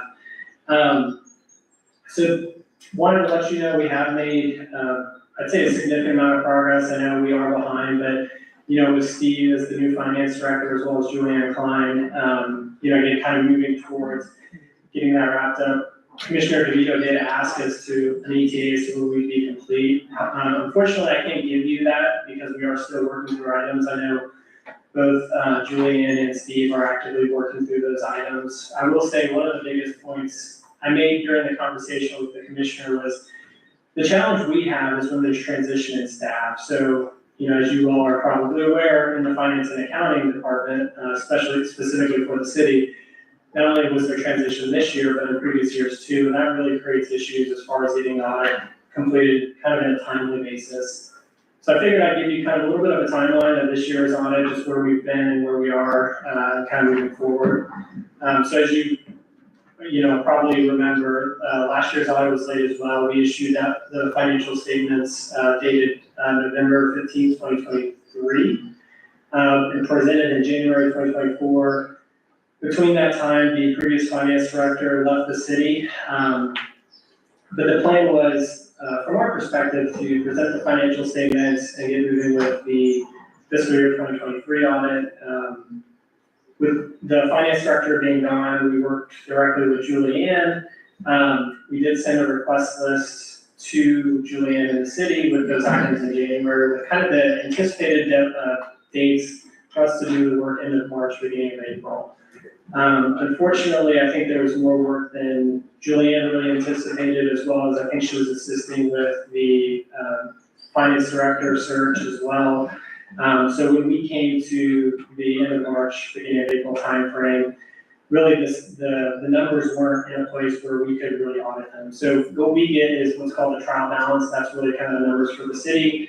Those numbers included cash not being reconciled, equity not agreeing to the prior year financials, and funds just being out of balance. So unfortunately, we can't really start the audit. So we went back to Julianne. Again, she was working through, and unfortunately, the city was able to find Steve, the new finance director, and he's been able to, you know, obviously kind of been trying to catch up to speed as to where we are. We did get updated trial balance in June, and since then, we've had to kind of work directly with both Steve and Julianne, but again, have made progress there.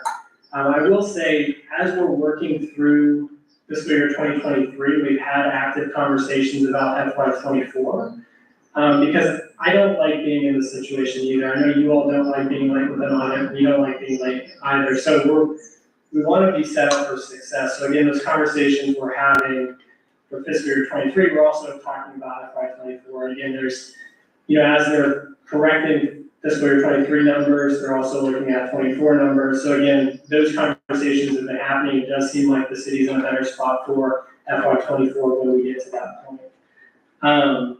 So with that, that's a high level update. Open up to any questions you all may have for me. Okay, first off, I want to say, Commissioner DeVito, did you reach out to our city manager and our finance director before you reached out to the auditor?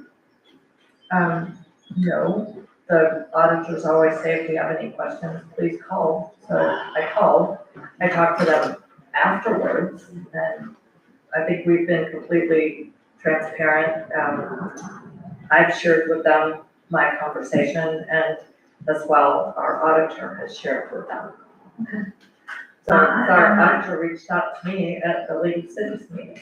So I was never told that there is an issue talking to our auditors. They say, call them if we have a question. That's what they tell me. Well, I would hope you would go through staff first. I mean, I just feel that that's a little inappropriate for us to call directly to our auditors and not go through staff and work through staff on that. But that's my opinion, and I think it's working out for the best because James Moore is here. We've had a complete report that everybody can hear. And you I could think have done that's that the by asking the city manager also, by reaching out to the city manager and the finance director and asking to have the auditor come and give an update. I just feel like that from an auditor, that we should not, that's administrative and staff, and that we should leave that to administrative and staff, and if we have questions, to go to our staff. I disagree. It would seem like we would have some kind of protocol in that manner, you know? I just don't want us to do anything that would in any way create questions that we're influencing or, and I'm sure you're not, but we, you know, an audit is a very independent and objective, and so. Yes, it is independent and objective, but we. The other thing though, We need, and we need to know where we are. okay, the other thing though is, what if we all follow him? Right. Okay, what do you say if I call you next week, get something from you? Maybe Linda calls you the week after, and she gets some information from you. Wouldn't it just be easier to talk to one person, don't you think? I mean, that's the way you gotta look at it, I think. It should come through one person. So I just think as we go forward, it would be my recommendation to all of us that we work with staff, first. And if we're having issues with staff, then we bring it to the commission and go forward with that. We need some clarification from our auditors then as to whether we're supposed to call it or not. We're in an interesting position where we ultimately report to you all. So, you know, as when you called me, ultimately I'm supposed to communicate the audit report at the end of the day. So that's a conversation that I'm allowed to have. Now, as far as protocol, again, Commissioner DeVito called me, I picked up the phone, we had a conversation, and she asked me to be here. If I need to go a different direction, I would need to be directed by the city as to how to do that. Okay. And I'm happy to have you know, I know Commissioner DeVito mentioned this earlier, I'm happy to have a call with you individually. Honestly, it's quicker for me to do that versus driving the 2 hours here and driving the 2 hours back. And thank you, and we could have done this, I think, by Zoom too, I'm sorry that you had to drive. But I do think it's a good reminder that if you do have questions, you can call me. I'm available by phone. I don't need to come, but I can talk through questions that you all have. Yes, go ahead. I was just gonna ask, if you had to guess, are we gonna be ready in January again, like last year? Ready in January for fiscal year 2024. Yeah. Well, I'd really like to get 2023 done. Oh, okay. No, I meant, yes, to have a 23 done in our hands and give you the report. Now, that's just. I mean, the challenging thing is I know you want an ETA. Well, wait, no, just. The challenging thing is when we send items, it's the back and forth and not really knowing if the information we're getting is accurate and correct. Again, what I kind of mentioned earlier, Commissioner, was the conversations aren't about just fiscal year 23, but just some of the assurances as far as when correcting fiscal year 24. So from what it sounds like talking to staff, it does sound like in a better spot. Cash is reconciled, equity is gonna agree to prior financials, we're gonna have funds that balance your interfund activity. So again, we haven't seen the numbers yet, but it does sound like that's the direction we're going. No, that's what I hoped. I know Steve's been working hard. And I know, like you said, transition in staff is very difficult, especially in the finance department. I understand that completely. And I can tell you, our finance department has been a mess because we've had somebody and nobody and, you know, Clarion and all those other people. So I'm much happier with where we are now, and I know in the future we're gonna be moving along faster. I just wanted to, I know obviously you're also doing audits for other cities, you don't just wait for us. And as soon as we give you stuff to do it right then, I know it's a process, everybody else is, you have clients. But I just was hoping that we can at least get it done by the same time we did last year's. And moving forward, we'll be able to do it faster. Well, I can understand if you don't know. We unfortunately, I think last year was November 15th, so we're not gonna. We're not gonna meet that, I was gonna say, we're not gonna meet that, but at least if we can have the assurance that it would be before the end of the year. That's my concern. Ultimately, my name's on that letter that comes from the state, it's addressed to me. and I would have to be the one that would have to, speak to it if it comes down to that. So I think that's my concern is, do you feel like right now that all the information, that we could have it done by the end of the year and submitted by the 31st? Well, that's where it's the difficult thing, because we haven't been, so obviously we get the information, we have to review it, and, you know, the information we've got throughout the year has been challenging, if not accurate. So to tell you, yes, we can get it done by the end of the year, I just can't give you that assurance. I will tell you, we are working as hard as we can on this. We are actively working with Steve and Julianne. We want to get it done as soon as you do. And again, I think that the biggest thing too is, because you are getting those notices, again, making sure that communication with Tallahassee is often and frequent. Because, And we are. Yeah. That's, a matter of fact, I think 3 letters went out this past week. Steve, you sent 3 letters out, thank you, that were addressed to me, and so those went out, kind of giving them an update, so. and again, I know I said this already, I can't stress this enough, the continuity of staff is one of the biggest keys to success. I mean, most of the cities that we work with that are late, it's because there has been transition. And I'm sure you all are aware, when we were looking for Steve and filling the finance director position, they're not, like, the accounting profession has changed. It is difficult to find good people, so again, trying to keep the staff there, again, will just kind of help us for moving forward as well. Did you hear that, Steve? You got good people. You can't go anywhere. Because it's done a great job, and especially converting over to the government side from the nonprofit. And I know it has been a little bit of a change, but I appreciate the work. So I appreciate you coming here. Thank you. And for you and anybody watching, I know that, a lot of people don't understand this, but we are audited every year. It's required by statute. It goes to Tallahassee. And so every year our books are looked at, our processes are looked at, our books are looked at to make sure that everything is where it's supposed to be. Yeah, there's a lot of, I know I say this every year, there's a ton of work that goes into that. There's probably too many questions that Steve has to answer from us and request, so again, appreciate all the hard work he can. Very thorough, very deep, very thorough, and hours and hours and hours of time. So meanwhile, he's still running everything here too. So I know it's challenging. So we appreciate you coming down here. But hopefully going into 2024, they know now what you're gonna be looking for and be prepared and ready. So, do we have any other questions? Actually, not for the auditor. Your first name is Brendan. I'm sorry, what is your last name? McKittrick. McKittrick, thank you. I don't have any more questions for Brendan, but I do have something I would like to say to wrap up today, and a question for you, actually. So, thank you. Thank you. So, my understanding of our responsibility as a city commission is that we have a fiduciary responsibility to the city and to the public who own the city. We have been in a difficult spot the last 2 years. And it's our job to oversee the city manager and to make sure the city manager is properly overseeing the finance staff. And of course, Michael, I'm not referencing you because you're the interim manager. So ultimately, the buck stops with us. And I really think that it's a bit premature for other commissioners to say that I should not be calling the auditor.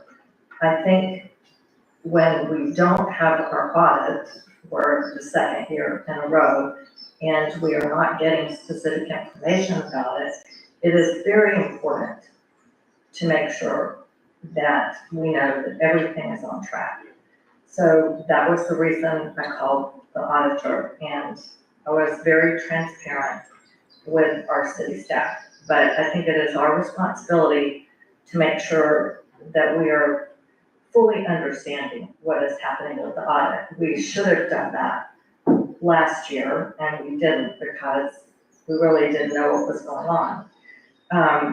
And my question to you is, I know the letters from the Joint Legislative Auditing Committee are addressed to you, but, would it not be appropriate to share those with the rest of the commission when they come, and as well the responses?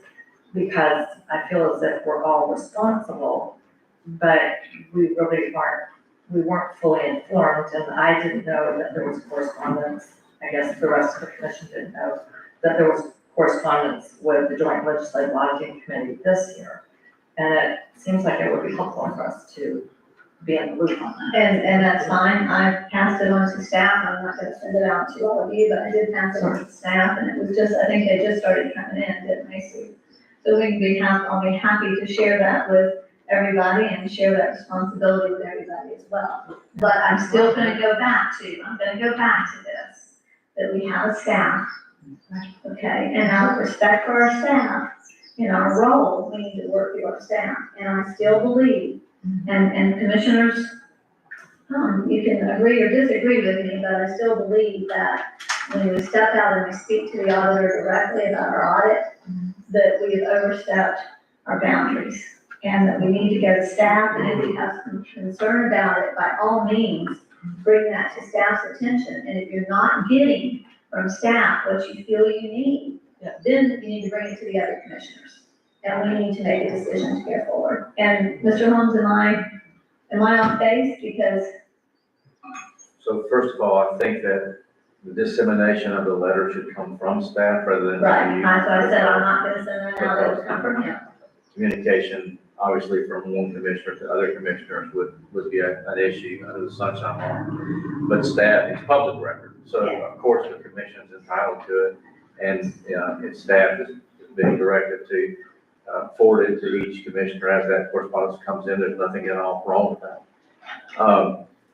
With regard to the other question from a legal perspective, of course, the only thing that we all, I think, agree upon is that one commissioner has no power acting alone. You are a corporate body, and only as a body do you have jurisdiction or authority to direct any action or make any decision on behalf of the commission, unless your charter delegates to the mayor or one commissioner some particular duty or responsibility. So part of this, I guess, is a bit of a policy question. I agree with you that having independent commissioners make independent inquiry of whether it be an auditor or architect or whatever, can become problematic. I can't tell you that I believe it's inappropriate, especially if it has to do with an audit question, but I do agree with you that for a variety of reasons, protocol should be through staff. And then I agree 100% if a commissioner feels like they're not getting accurate information from staff or any information from staff, especially in the audit context where, you know, you all are on the line in a real sense for the city's funds, then at that point, direct the inquiry. But as a general rule, for both practical and other reasons, I would think it'd be most appropriate to have inquiry directed to staff, and then staff make whatever contact with, whether it be, like I said, any professional that you're doing business with. The potential for there to be a lot of mixed messages comes into play when you got individual commissioners making independent contact with any professional who's serving you. And that's an observation from having represented governmental entities for a long time and having been city manager for 3 years. If you've got a architect, let's just say, take it as an example, who thinks he's got a direction from the commission, but then individual commissioners make phone calls about the composition of the walls or the roof line or whatever, sometimes that results in confusion on the part of the professional that you're working with. So I guess to clarify, I'm not saying that any commissioner did anything wrong by making an inquiry. I think from a practical perspective, though, it does serve the interests of the city better to have a single point of contact. Not to mention the fact you may also have costs involved. Some of these folks are going to be charging you by the hour. And I'm sorry. We're gonna get a bill for his 2 hours driving and 3 hours to sat there. And so that's another one of those things. So I mean, Okay. you know. Okay, And my So- only other, if I may, one comment. Him being here, we got no answer different than what we got from staff. I've asked both Michael and Steve about the audit several times, and they said they're working on it. And what did he say? He said, we're working on it. So him being here and costing us hundreds of dollars didn't give us any other information except for they're working on it, which was the answer that I've been given by staff, and that I'm happy with. I understand that it's not ideal, but that, you know, we have to, you know, give them the time. I'm not happy about how the audit is. This one won't have my name on it, but actually this one won't. That's more. okay, Mayor, if I could follow up to that, Commissioner Tejeda. So it is not my habit to go contacting any staff without going to the city manager. But, and I don't want to throw anybody under the bus or make anyone feel bad, but yes, this is our audit, and I did not feel like we were getting sufficient information. We have been told for about 4 months now that the audit would be done in a month. So I just felt that it was my responsibility to inquire of the auditor. He did not have anything untoward to say, which was a good thing. I did not personally invite him. I said he should come, and I talked to Mr. Brillhart, he should come if the city manager invited him. And the key message from the auditor that I think is beneficial for us and for the public to hear is that A, he feels like continuity of staff is very important, and he is happy with that situation. And he said specifically to me and tonight that hopefully we will support our staff. And I think that's a good message. And I think it's important for the public to hear. And as well, he assured us, or he thinks that we will be in a better position for 2024, which I think is very important. So I left it up to our staff to choose whether or not to invite the auditor, and I said I would be happy for them to appear by Zoom if the auditor was indeed invited. So that is what happened. Okay, thank you. And With that, I'm gonna go ahead and we're gonna take a recess. 8 o'clock, the 8 o'clock hour. We might need to turn some lights on in the back. I think our bats, maybe with it being dark, I don't know. We're gonna take a recess, there's still kudos here, everybody, please.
is in attendance to discuss that with you and, go over any questions you may have so we can hopefully move this forward.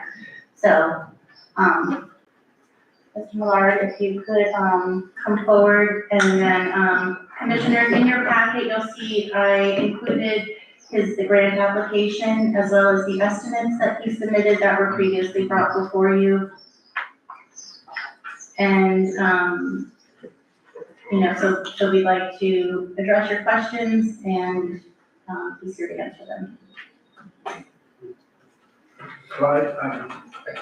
Yes, go ahead. I did have questions on the grant application here when the total redevelopment cost, it says 18,000.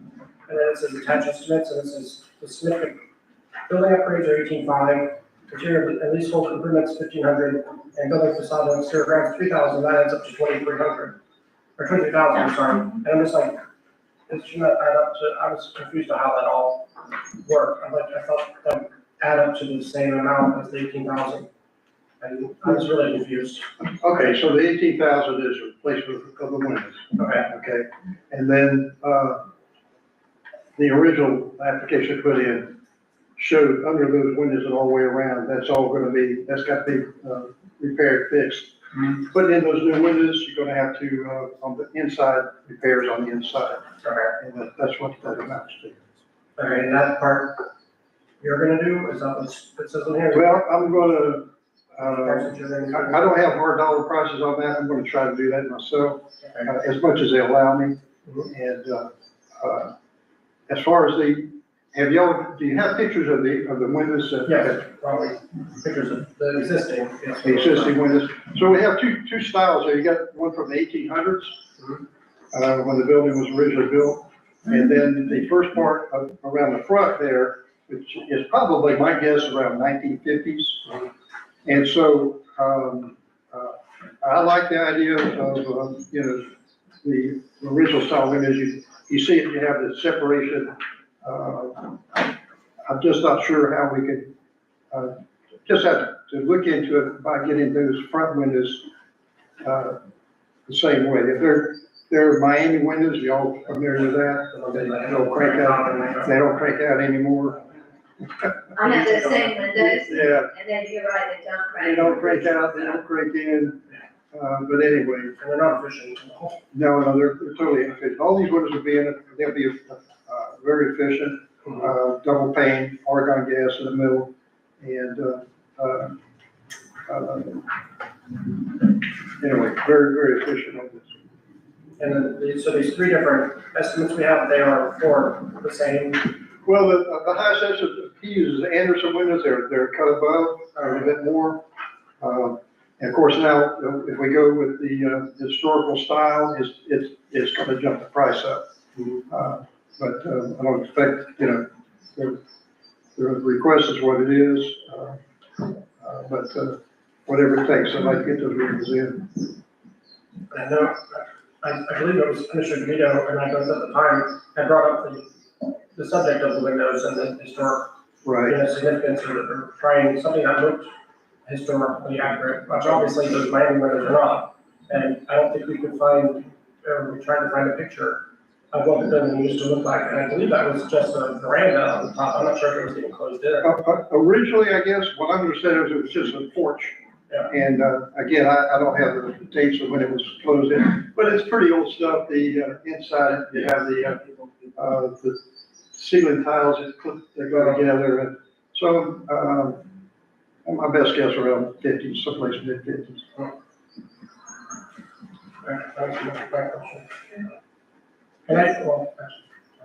Sorry, whenever Commissioner Ward is done, I have a couple questions. First up, okay, so I'm looking at the picture of the west side of the building. Okay. And so are you saying you're planning to replace those windows also?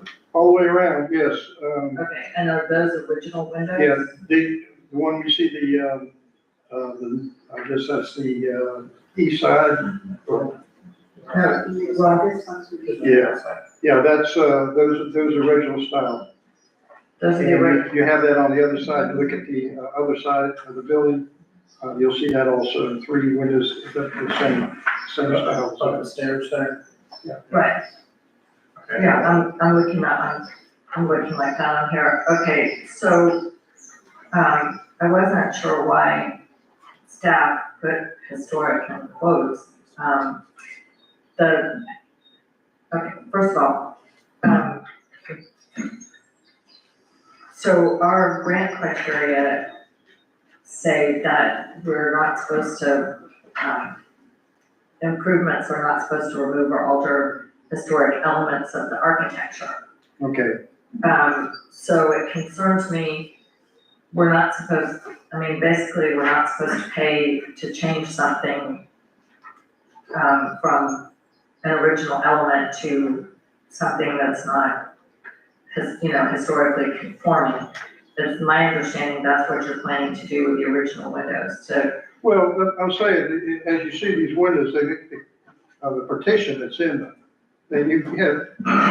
Right, I'm not talking about the ones on the front, I'm talking No, about. not yet, I'm talking the about original. on the side, yeah.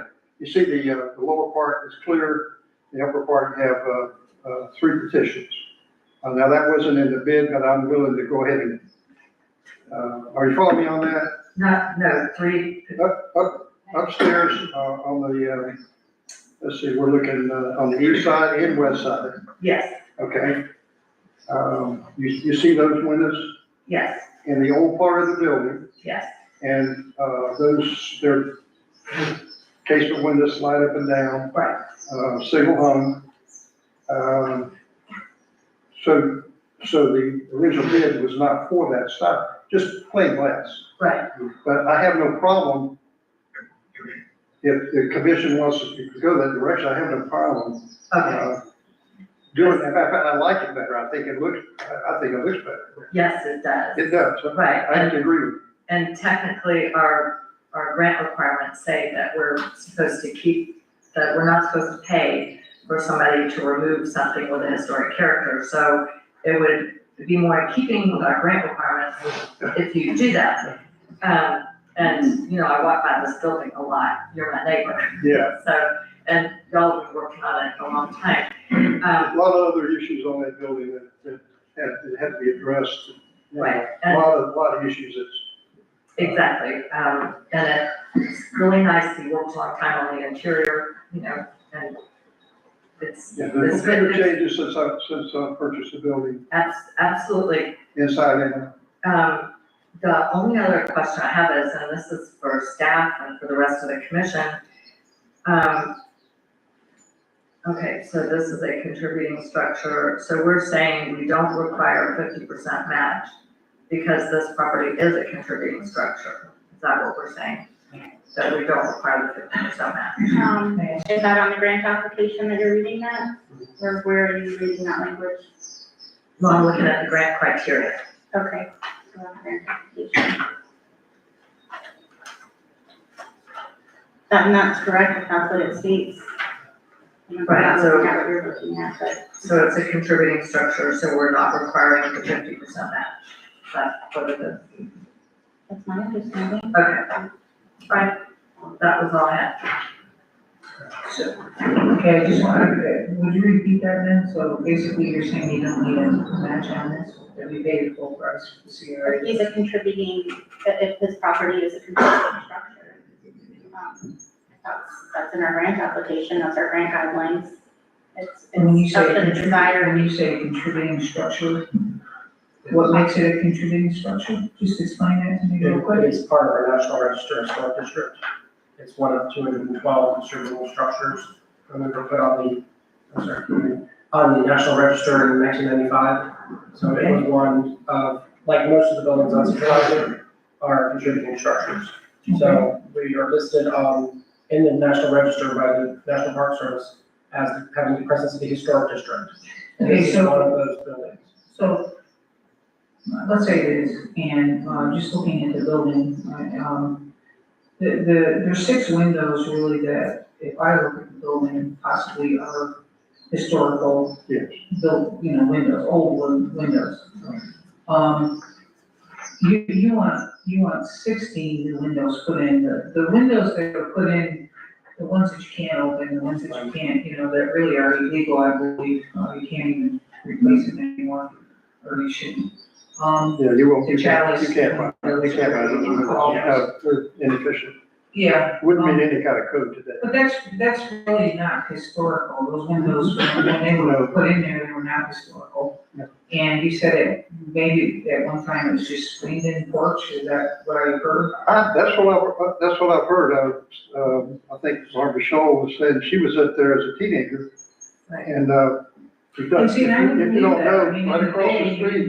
you didn't have air conditioning. you No, didn't have- well, there was a door that opened in the back, and then there, all the way back in the back, there was a big fan. Mhm. And so you turn that fan on and let the air flow through. So really, I guess, I'm gonna be a devil's advocate here, those windows really are not historical windows, they should not even be considered to be replaced with historical windows. If you wanna, I think, replace it the way it once was historically, if that's what you're getting at, is that you wanna keep everything the way it once was historically, then you put screen back in it, but of course. Well, how far back historically are you talking? Well, that's what I'm trying to ask you. Well, that's not something that that's not his request, that was Commissioner Mori and Commissioner Tedek's request, is that if they do any adjustments to the building, that it follows the historical guidelines of that building. And I have no problem trying to find something, I'll talk with the contractor, try to make these front windows look something. But they're not the same size, they're not, Well, I think not the you're same gonna have height. difficulty finding, something like that. But, You can have them custom made, and well, custom made windows Yeah, are they- expensive, So I but they're don't, not, it's not a historical piece to the property, that's what I'm saying. okay. That's my opinion, okay, they just aren't. And so I'm not sure how the commission wants to take that, but I can understand possibly putting the 6 windows that are historical. That's what we're talking And about. granting, some relief on that, or paying for those 6 windows, however you wanna do that, but the other piece to that really is not as significantly historical. So, no, I just, we're having okay, some side conversation, I'm sorry, we're having difficulty, hearing up here, between the bats and the conversation, sorry about that. so the grant is only for historical, my understanding was just upgrade. Yeah. If it is a contributing structure, we will just not, we don't pay to have it, a historic feature removed. So you can replace those windows and replace them with something that is similar in the back and replace the ones in the front. We have no problem with that. And since you're a contributing structure, we don't require a 50% match.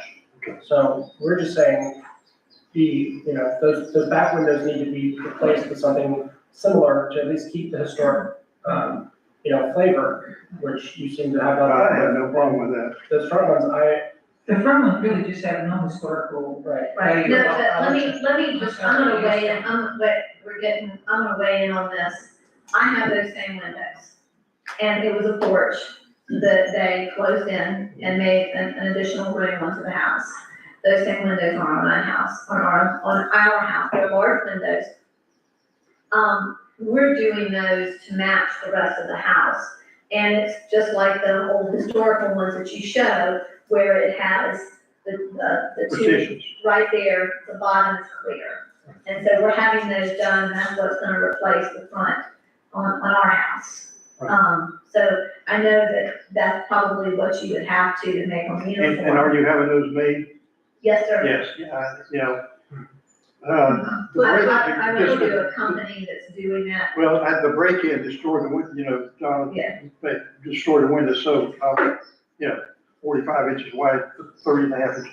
So I'm having to have windows made to replace what was damaged. But even to replace those particular windows in that screened-in area, it's not just taking this many windows and putting them in there. You're gonna have to have structures built in there to hold the windows. The whole thing's gonna have to be rebuilt to put in. No, we'll match what's there. There's structure there. I mean, your window's sitting there, they're structured, so ones we put are gonna fit in there, okay?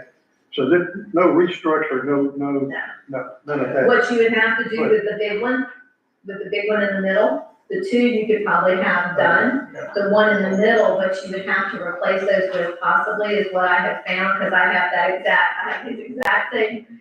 I have, the middle one is that. So the stationary one would be in the middle. They would do a stationary one in the middle, and then the ones on each side would be sliders. And they would do them more as a slider, so they would open up that way.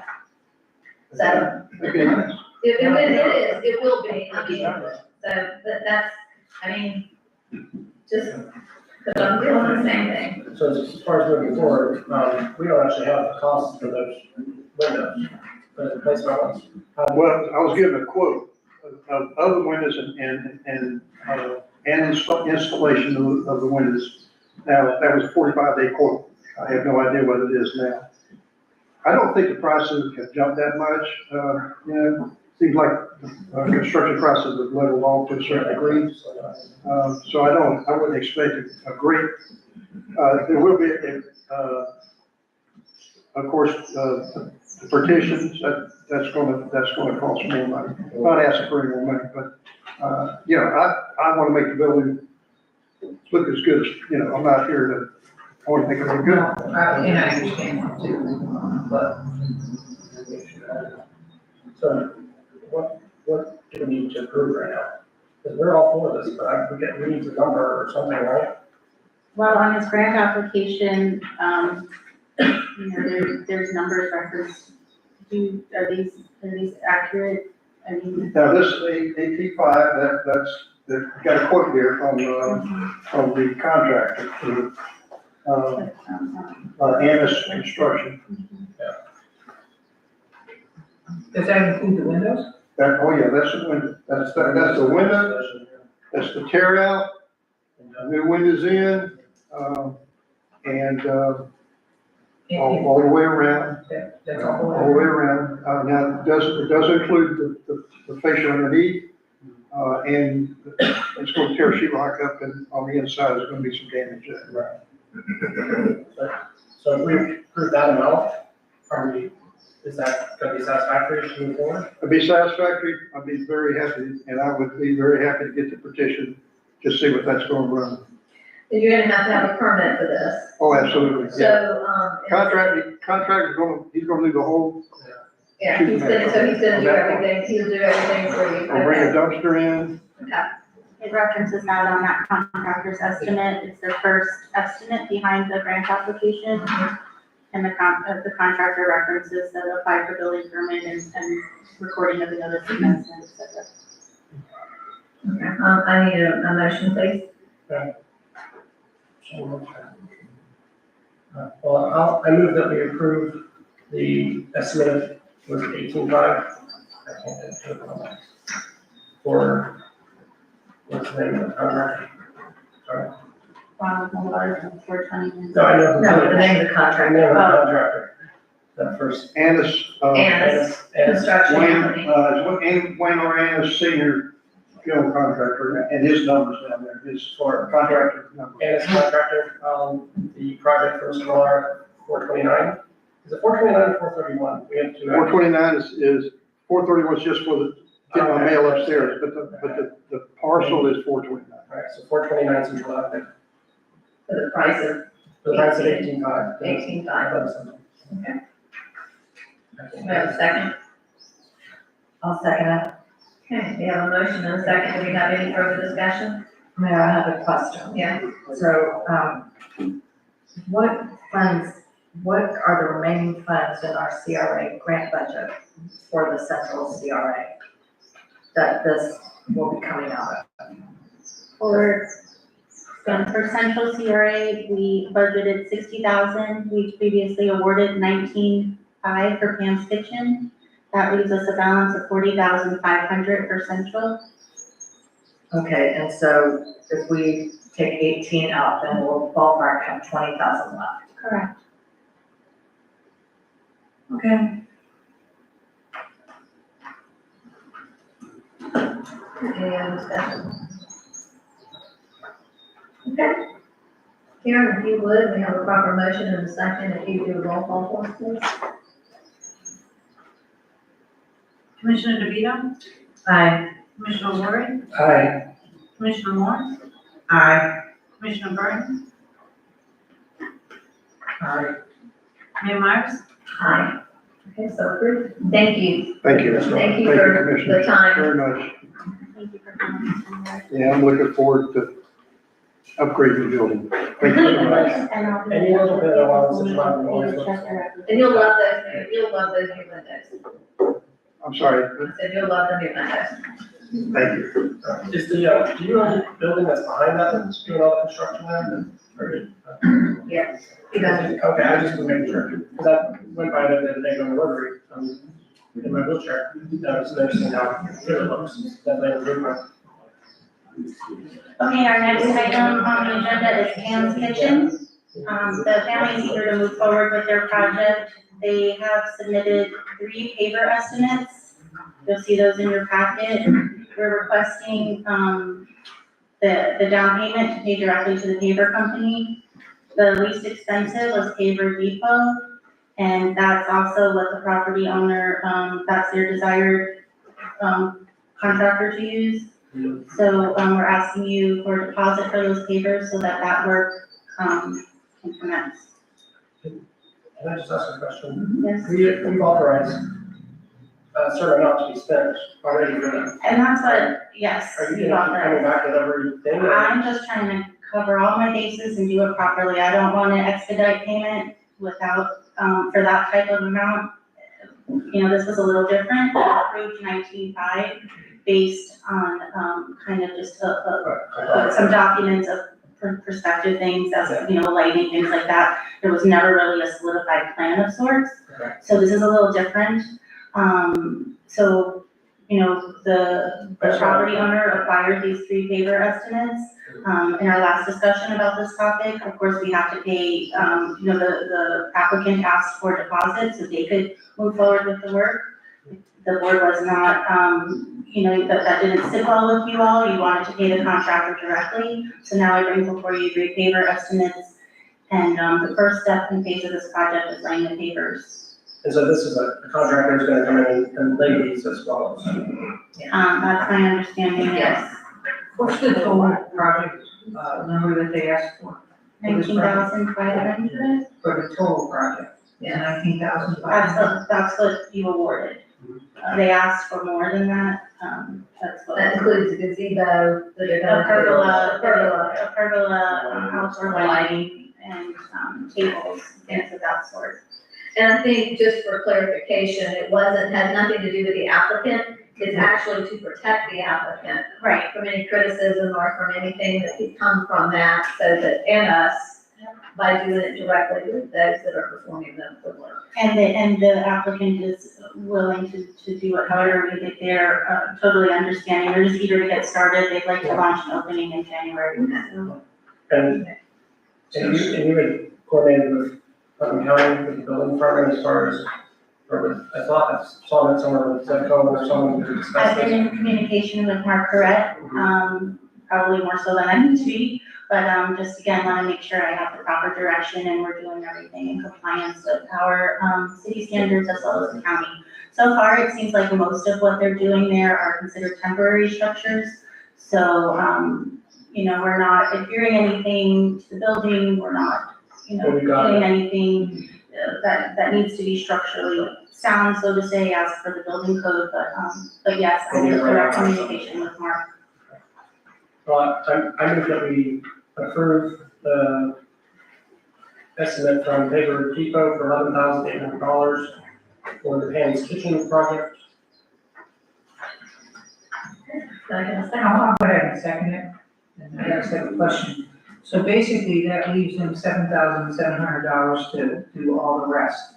Approximately, yes, because the paver total was 11,000, you know, 11,000, that figure, and then, yes, the remaining would be for their lighting, their, All the other, that was one of the things. yes. Cost of it was the Pavers.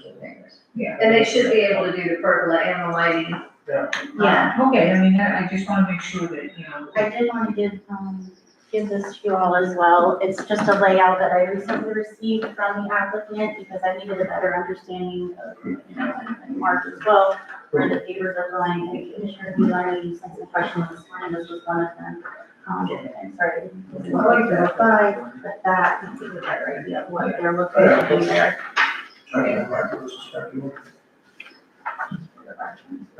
just wanted to see the papers, to see the. You do, there's a sealant that you put over them, So and that it it's locks not- it, So it yeah. won't drain, nothing's gonna drain through this, or? No, that's not what, it just seals the pavers themselves.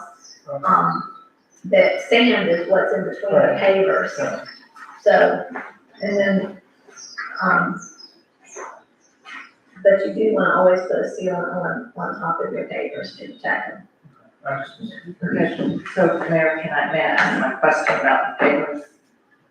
Yeah. Okay, so you gave us the diagram, Yes, and so are the pavers going in the back, basically behind the gate where these reddish brown, hash marks or grids are?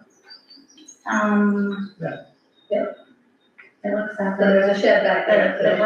The brown gridded area shows where the pavers will be installed. Okay, that was my question about that, and then my question for Christina, for the commission is, I'm looking at these grant criteria, I don't know that we looked at them last time, so we're not requiring a match on this project. 19,000 is the total cost of it. That's what we awarded, our portion of it. Okay, but what's their portion? Because like one of their requests was for a mobile trailer. I'm just looking at the grant criteria. It says grants over 5,000 require 50% match unless the property is a contributing structure in the National Register or local historic district, historic landmark, or a target building on the target building list, in which case the match is 0 to 25%. And the maximum grant award is $10,000. And is this a targeted building?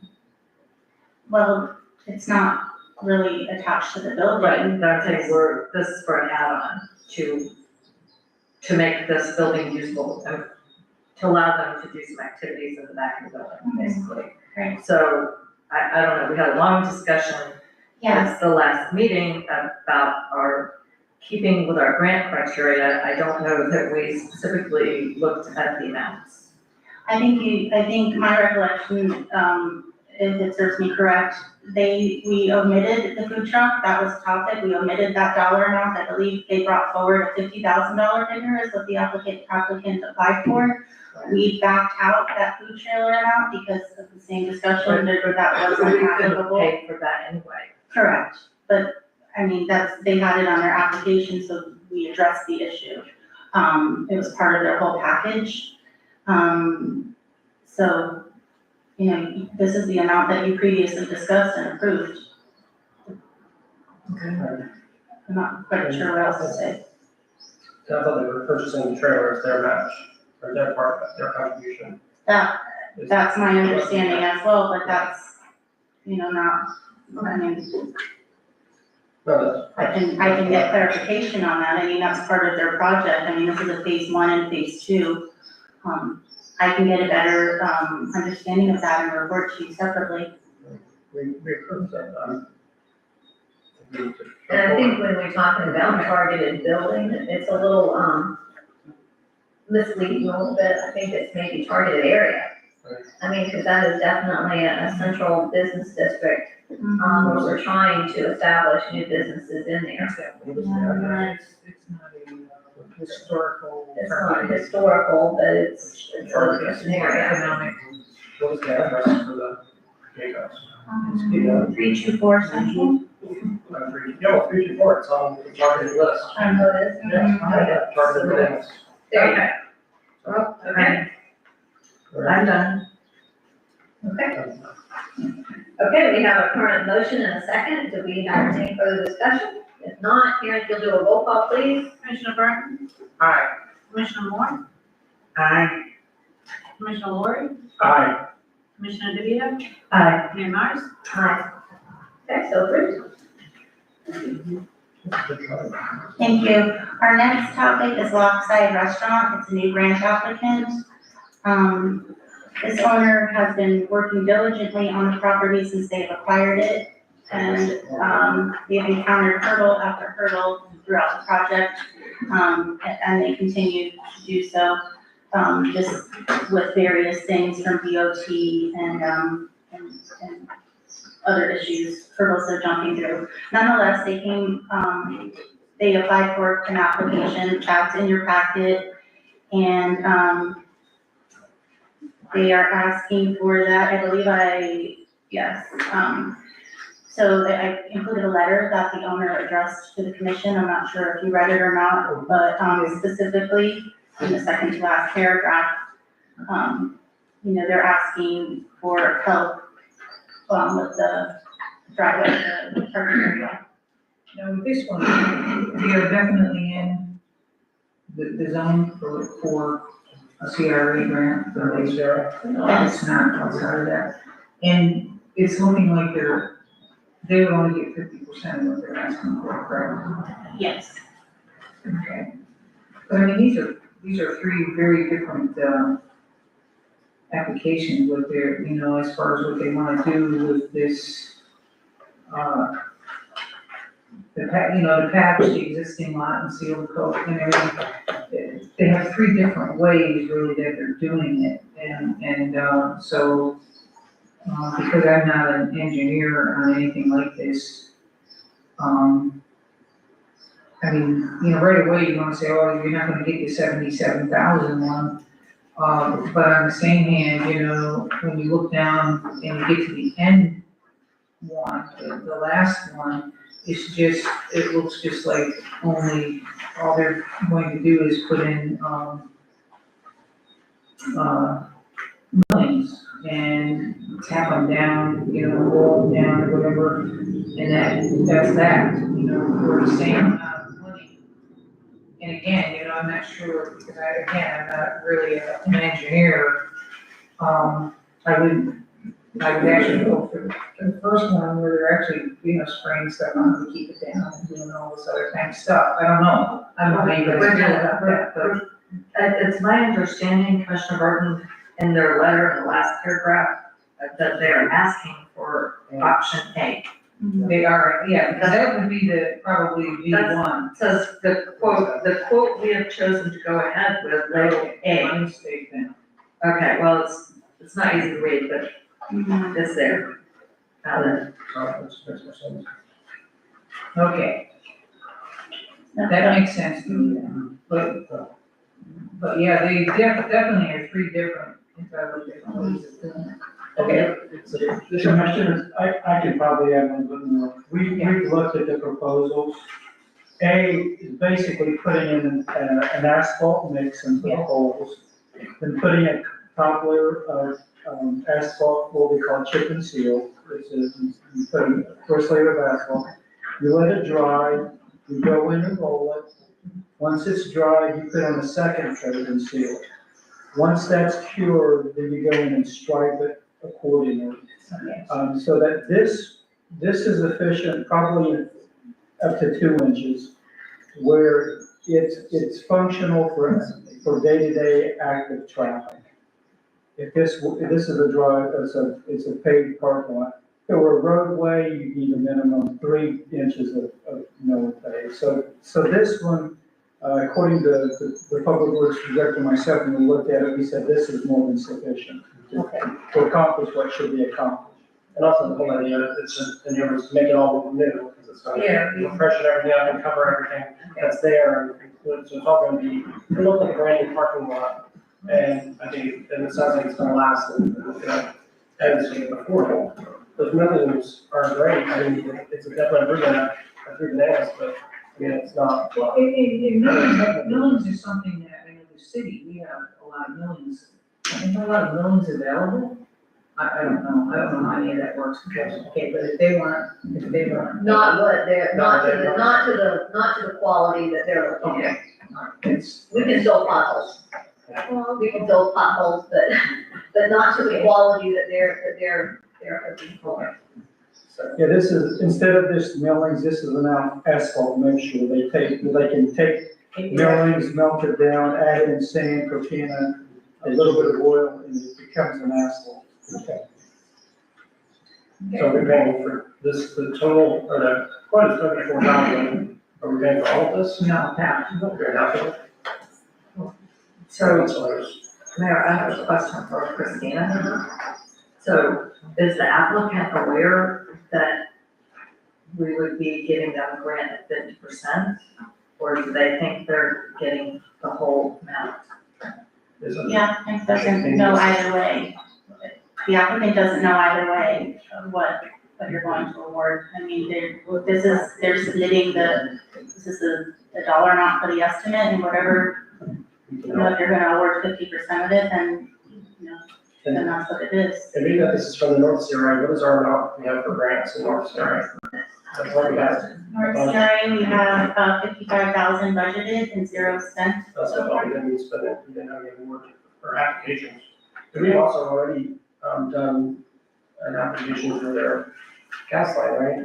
We split that, 50. And we did the directional 50% drawing. split with that, Hook them yeah. up to gas. So I mean, they've invested a lot of money themselves. They've invested a lot of money in that building. And have been very receptive to asking us about the refurbishing the hotel sign. They've been very, I mean, they seem to be very receptive and very, good business owners. So for clarification, you said that the applicant is asking for option A. I thought I heard you say. Yes. I'm looking at option A unless I'm missing something, it's 34,000, not 77. Right, it's 34. The lot is options B, Yeah, that's the B is option 77. Okay. Okay, may I make a motion? Yes, please. I would like to make a motion that we award the amount of $17,100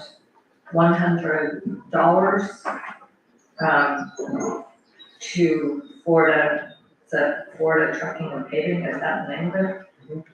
Okay, to Florida Trucking and Paving for the paving project for the Lockside Inn from the North CRA grant funds. Second. We have a proper motion and a second. Do we have any further discussion on this? Christina, you believe that they'll be good with this?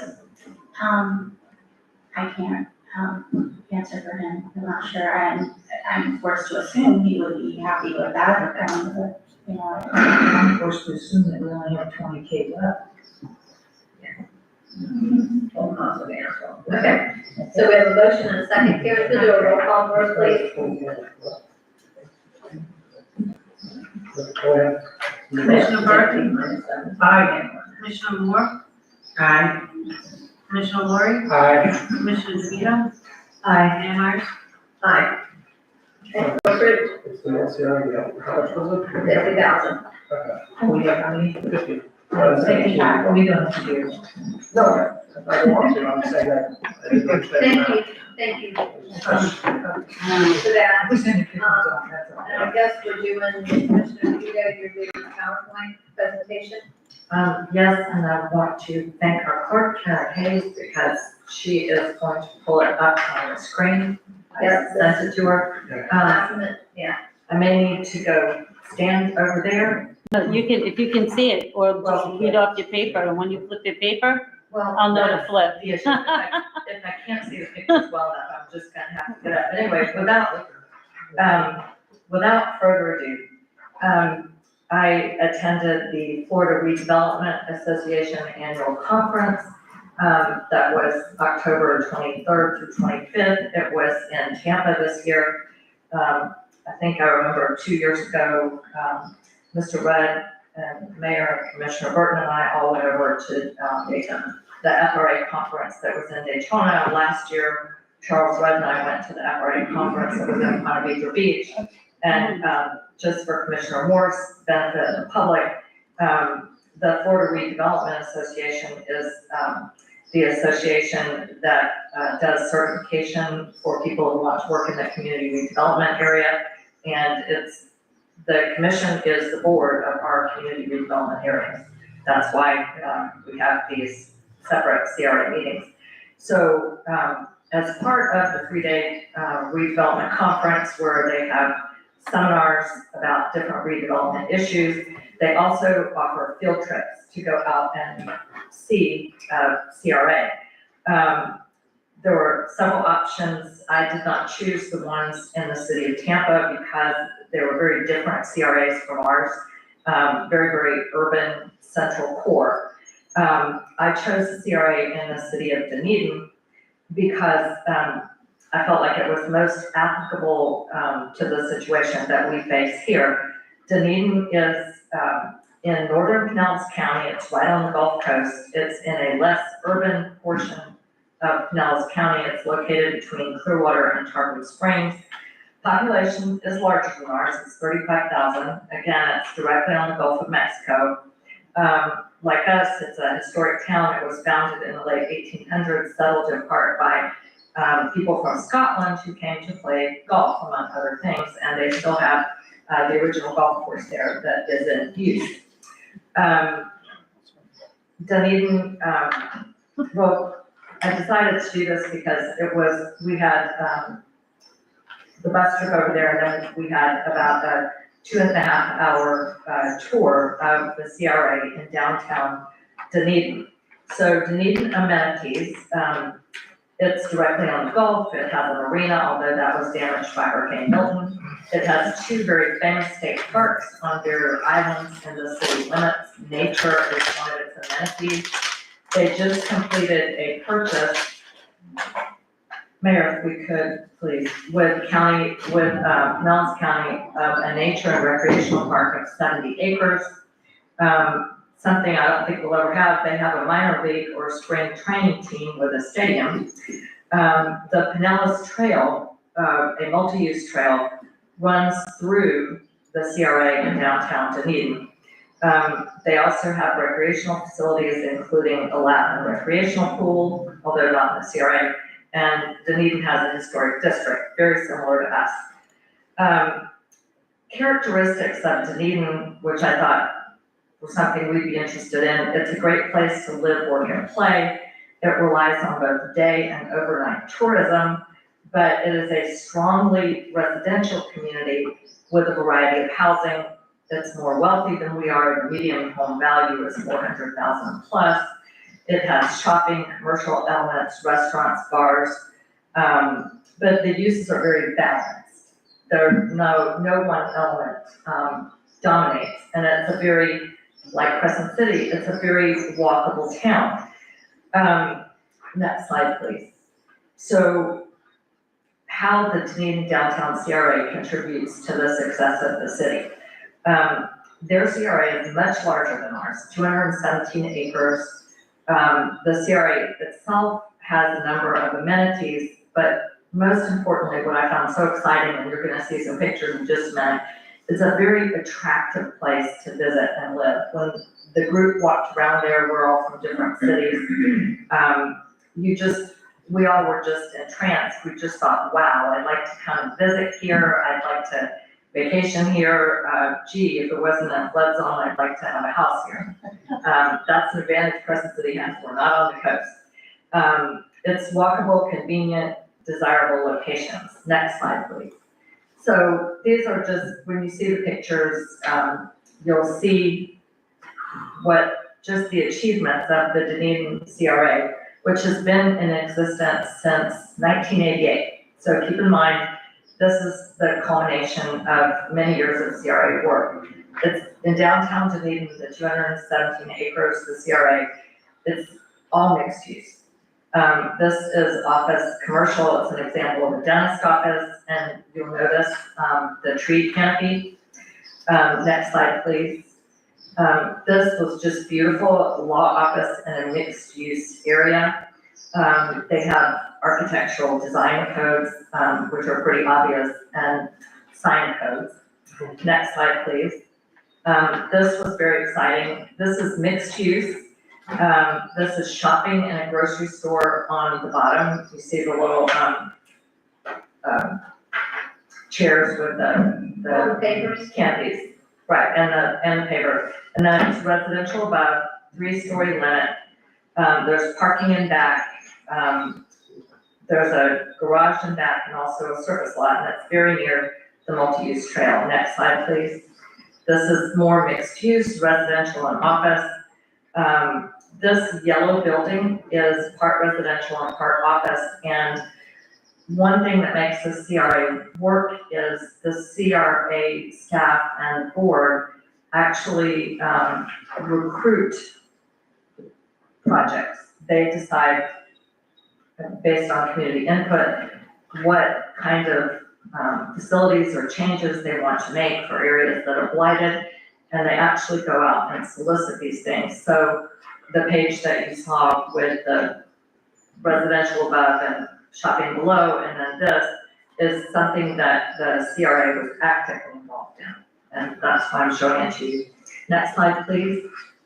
Just an example of a restaurant. Restaurants abound in Dunedin. Next slide, please.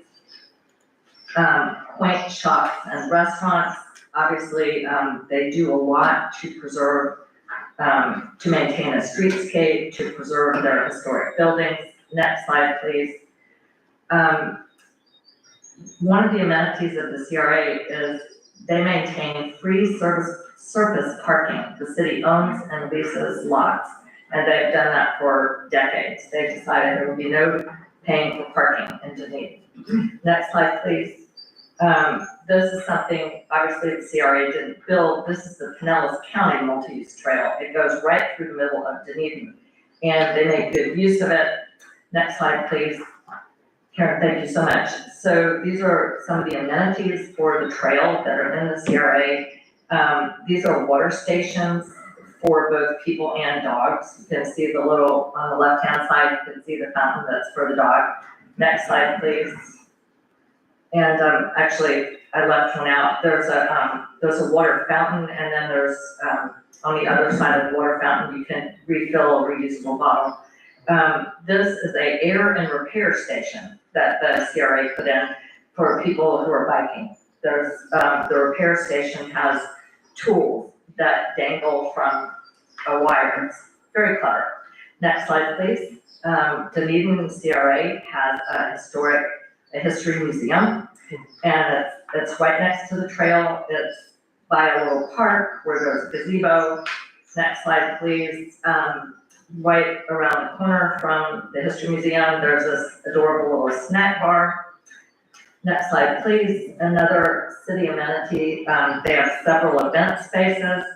You can't really see it. The event spaces, well, if you look on the picture you have in front of you, the event space is behind the wall. It's further back.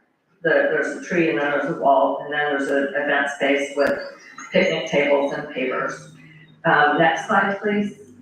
Wonderful amenities that you find all over this downtown CRA area. If you look, it's seating areas. It's hard to see the bench, but on the right-hand side back, there's a seating area. Next slide, please. Again, you can see the bench. It's a shady space, and there is no more railroad going through town. That's just saved. That's just saved as a, I don't know, a historic feature. It just lends a little ambiance. So, yes, right, rails to trails, but they kept that signal feature just for a historic quaint whatever. So next slide, please. So basically, it's just a very pleasant and attractive place to live. And I asked myself, why is it so pleasant to experience the area? Next slide, please. It's easy to get around, pedestrian friendly. They have transportation options.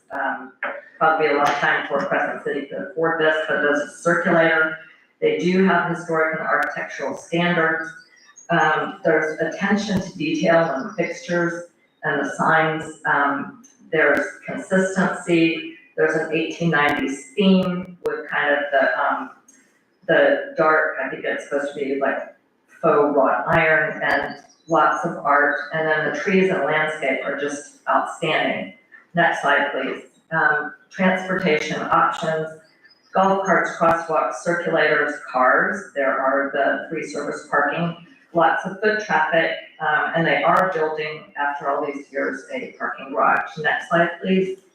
So you can just, this is downtown Dunedin, people biking all over. This is not the trail, somebody you're biking across the street. Golf carts abound. Next slide. They have very low speed limits. On the left, you can see 20 miles an hour. They told me there's actually a street with a 5-mile-an-hour speed limit. And then they have wide sidewalks, as you can see on the right, and you can also see the tree canopy and the architectural detail of the light posts. And then where they have the pavers, they also have the grass buffer. It gives a very green experience. And then next slide, please. You can just see the fixtures are very consistent and quaint. They're dark and understated. Also on the right, you can see that behind the sidewalk walkway, they use this a lot. There's shrubs, landscaping buffers to soften things. Next slide, please. Here's decorative features at the intersections. You'll notice the traffic post has a finial. Anything that's a post usually has a finial on it. Next slide, please. They have beautiful signage. Some of it is, can't really see on the screen. I don't know, Karen, can that get any bigger? The commissioners can see it, but everybody can't. I took this picture because they have very understated parking signs to show you where the public parking is. But some of their signs are copyrighted. They're very unique artwork. Next slide, please. Just trees and landscaping. That is the largest tree that we saw on our walk. It's ginormous. I asked about it. Next slide, please. Oh, so they told me number one, they're wealthier than we are. They have an arborist on staff. Much wealthier than we are. I understand that, but Much wealthier than we are. I know. They have an arborist on staff. Not everyone can do that, but they take care to maintain their older trees. We were given the tour by the CRA director. He said sometimes they will not tear up a sidewalk to replace it if it would disturb the tree roots of existing trees. This slide, you can see the 3 trees in the little bulb out area near the street. They actually purchased trees. Those were 3 trees purchased for $5,000 each. Sorry. Karen, at the bottom of the screen, you see those little symbols, the one that looks like a little easel next to the slider, the little plus minus slider. Yeah, to the left of that, click on that, please. And then it'll go into presentation mode, which is what I've been asking for a while, to make it larger. See, now you click it. Okay, so how am I supposed to get to the next slide? You click, just click anywhere. Arrows. Just click anywhere. I don't have arrows. Just click, just mouse please, or hit the space bar. See? No, Okay, let's finish this. Let's wrap this up. I was gonna say, anybody who wants can have a copy of this. I'm happy to provide it. So these are an example of landscaping buffers. On the left, they have landscaping around the surface lot. On the right, they have built a new city hall. You can see the landscaping. There's a porch on the second level, and it's very buffer. It has a very nice effect. Next slide, please. This is an example of landscaping screening for utilities. On the right, screening an electrical box. On the left, the shrubs are screening, I think, an AC unit. Next slide, please. Okay, there we go. And then, again, they even though there's not much space, they have a palm buffer in front of the grocery store complex. And then this on the right is just a street scene showing the trees, the pavers, and then the grass border. And then next slide, please. They just have beautiful ideas. This is just a little hidden city trail that goes down the side of the building. It connects one street to the other. It's a pedestrian trail. It's fairly recent. This is something that the CRA did. It's just a pretty little walk that you can use to get from one place to the other.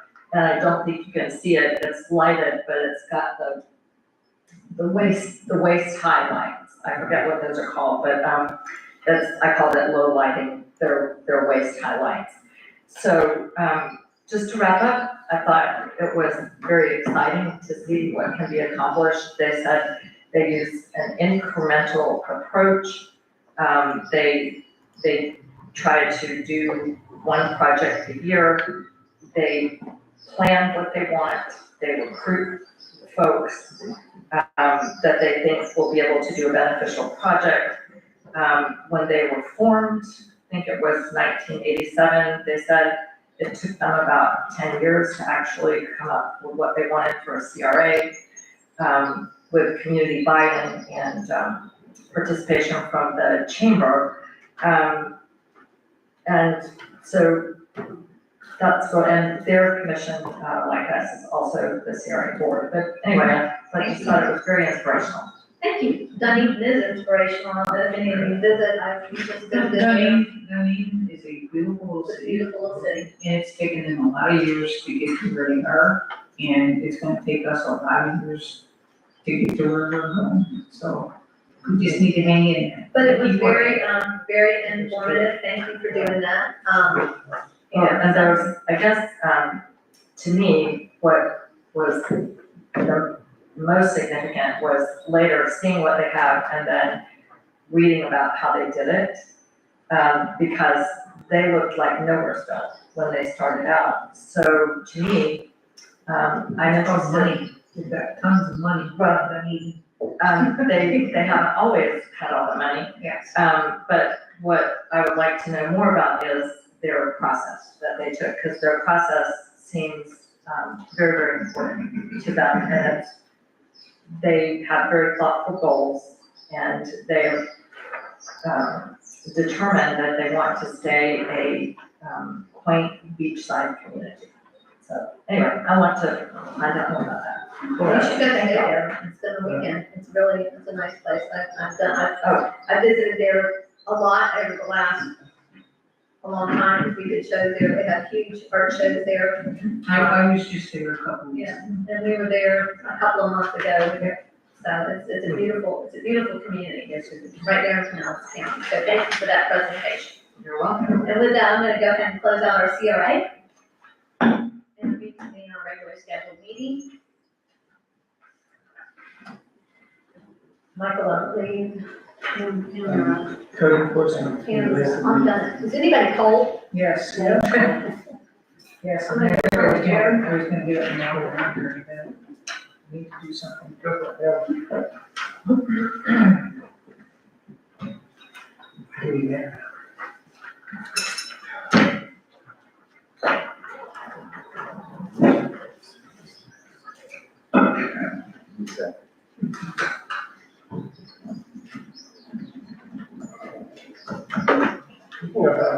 Should be right back. You wanna start with that? Well, actually, if the mayor's not here, your vice mayor, I'm going to take the gavel. So she would be fine if we started. The- We are very low on time. Go ahead. I I had to go turn it down. Go ahead, Pam, sorry. Good evening. Pamela Taylor, Code Enforcement Officer. I have 10 liens, 9 properties listed, for release of liens. They're all in compliance.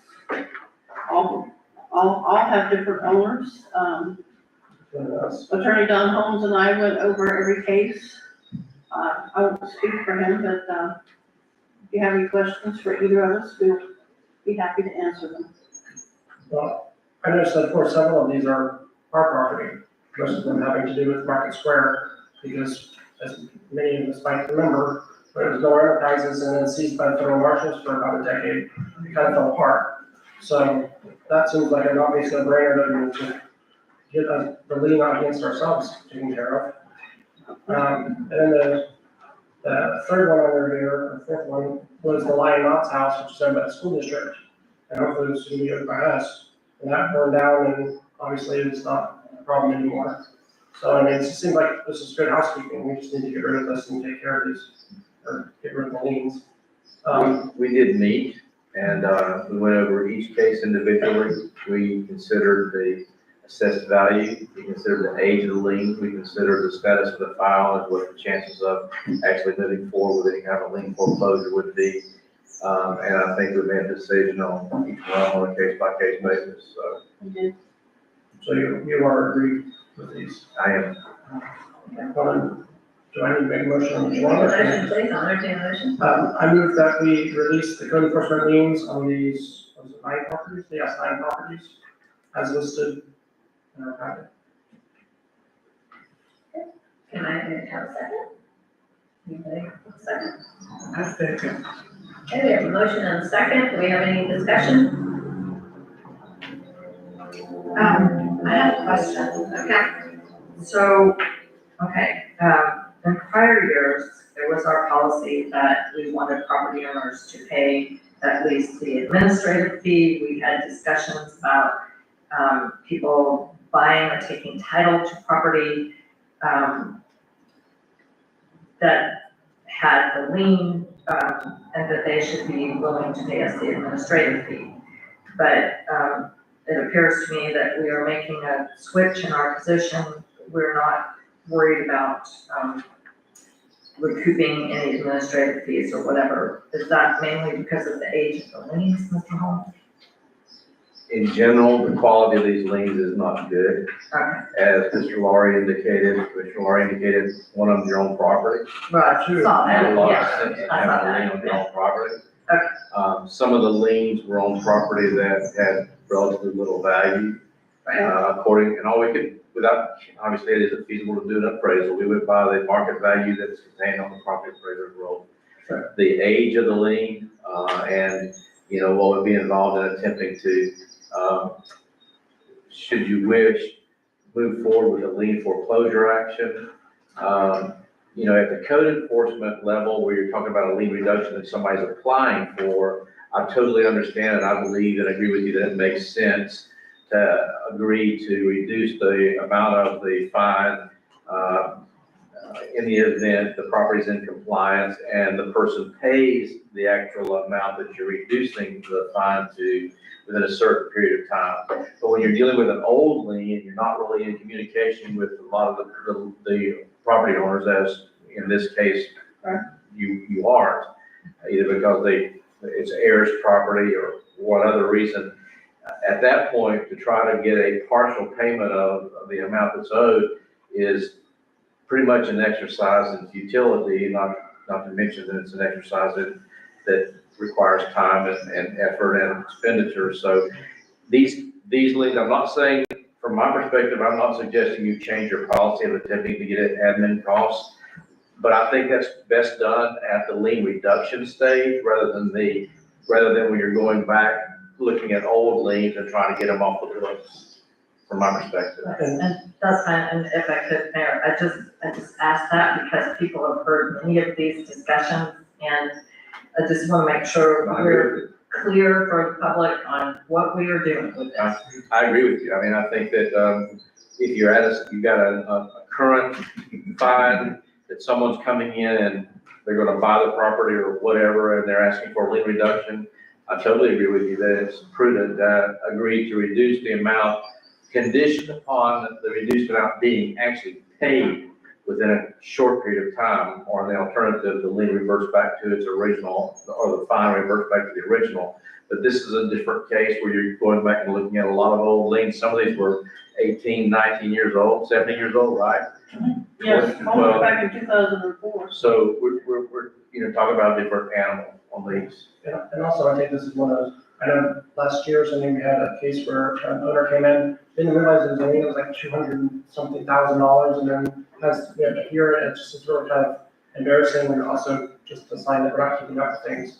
It's just, I think taking care of these now is a good proactive point, and makes it look like doing what we're doing. Are all of these in compliance? Yes. So they're all currently in compliance? Yes, and they all have different owners from the original owners. Okay, the Huntington Road one, the 1132, that was in compliance also? Yes. Yeah. If nobody else has anything else, Karen, if you'll do a roll call for us, please. Commissioner DeVito? Aye. Commissioner Laurie? Aye. Commissioner Moore? I, Commissioner Burton? Aye. Mayor Myers? Aye. Thank you. Thank you. We are on to our business items. The first item is in regards to a discussion item at a recent downtown partnership meeting, where a discussion took place regarding fireworks display for holidays that's presented by the Crescent City Yacht Club. So there was a request that this be presented to the City Commission for their review and comment in regards to what would be a Christmas fireworks display by the Yacht Club. And so a representative of the Yacht Club is here to perhaps give a real brief request presentation in regards to fireworks and liability associated therein. Mr. Condor. Thank you, Michael. Thank you, Madam Mayor and Commissioners. I'm Kevin Jordan, 34 South Main Street, here in Crescent City.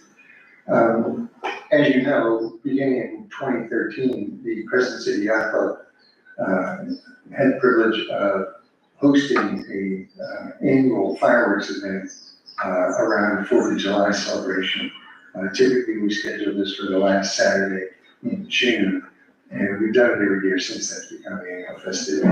We've always been very careful to coordinate this with other city functions, celebrations. It's been very well attended by the townspeople and people from the surrounding area. It's also been generously funded by donations from individuals and from businesses, large and small, from Crescent City and from Fruitland, Willaca, Pomona Park, and even Palaca. It's been very well attended in a number of hundreds of people. So it's become a bit of a tradition. In 2019, we decided to expand this to include a Christmas time event, the first Saturday in December. So that's not quite as traditional, but again, same turnout, same fundraising efforts, same volunteers on the part of Yacht Club. This past summer in August, shortly after the 4th of July event, due to increased concerns of liability around the exposure of the public to the fireworks, I was advised to check into the amount of coverage that we had as a club with our insurance broker. So I sat down with her, and after a series of lengthy conversations, learned that, of course, that our general coverage policy did not cover us in any way for that event, and that the only way to be completely covered would be to seek a special event policy. These policies are written by insurance carriers for just a few hours to cover the event. They're typically inexpensive because of the short term. Typically also they're granted to fairly large accounts because these are not money-making policies, because the premiums are small and because these policies are very few in number. So I asked our broker to see if she could secure such coverage for us and gave her a month to do it to our next scheduled meeting. She was completely unable to find such a policy. She checked with all of her usual carriers and came up completely empty-handed. That brought us to the month of October, when the hurricane canceled our own monthly meeting and also the downtown partnership meeting. I had secured in September authorization from the Yacht Club to present the opportunity to take over the contract with Santori, the fireworks company out of Palm Coast, to the downtown partnership. Since both of our meetings were canceled, I had another month, so I kept beating the bushes. I went to Brown & Brown in Daytona, a very large insurance company, one of the largest in the country, and they took very little time to come back with the same answer, which was no dice. We cannot get coverage for you, probably because we're such a small outfit and a small account. There's no incentive on the part of the carrier to write such a policy. It's also very high risk, so the upside to the carrier is low, the downside is huge, and so we're just out of luck. At that point, I got creative and started to seek additional partners to marshal their resources and see if we could together come up with an event policy, some kind of supplemental coverage. I went to the Rotary Club specifically, a much larger outfit, International Rotary And after several weeks of honest trying on their part, same result. Brett contacted Rotary International in Evanston, Illinois, and they could not get an insurance policy to cover them for the same event. So the upshot of this is that the yacht club, on its own and in partnership with the Rotary, cannot sign a contract with Santori or any other fireworks company to host these fireworks. We would love to continue to fund them and to provide all the volunteerism necessary to put them together, the setup, the cleanup, the publicity, and so on. We just cannot sign a contract. I presented this opportunity to the Downtown Partnership. They rejected it because, of course, they're even smaller than the yacht club. They agreed that I should make the same presentation to the city commission with a plea to the city, perhaps to take up the charge of signing that contract with the fireworks company and taking advantage of your greater size and resources to act as the official host and assume the liability of the event. Again, we would continue to do the fundraising and provide all of the volunteer support to make this happen.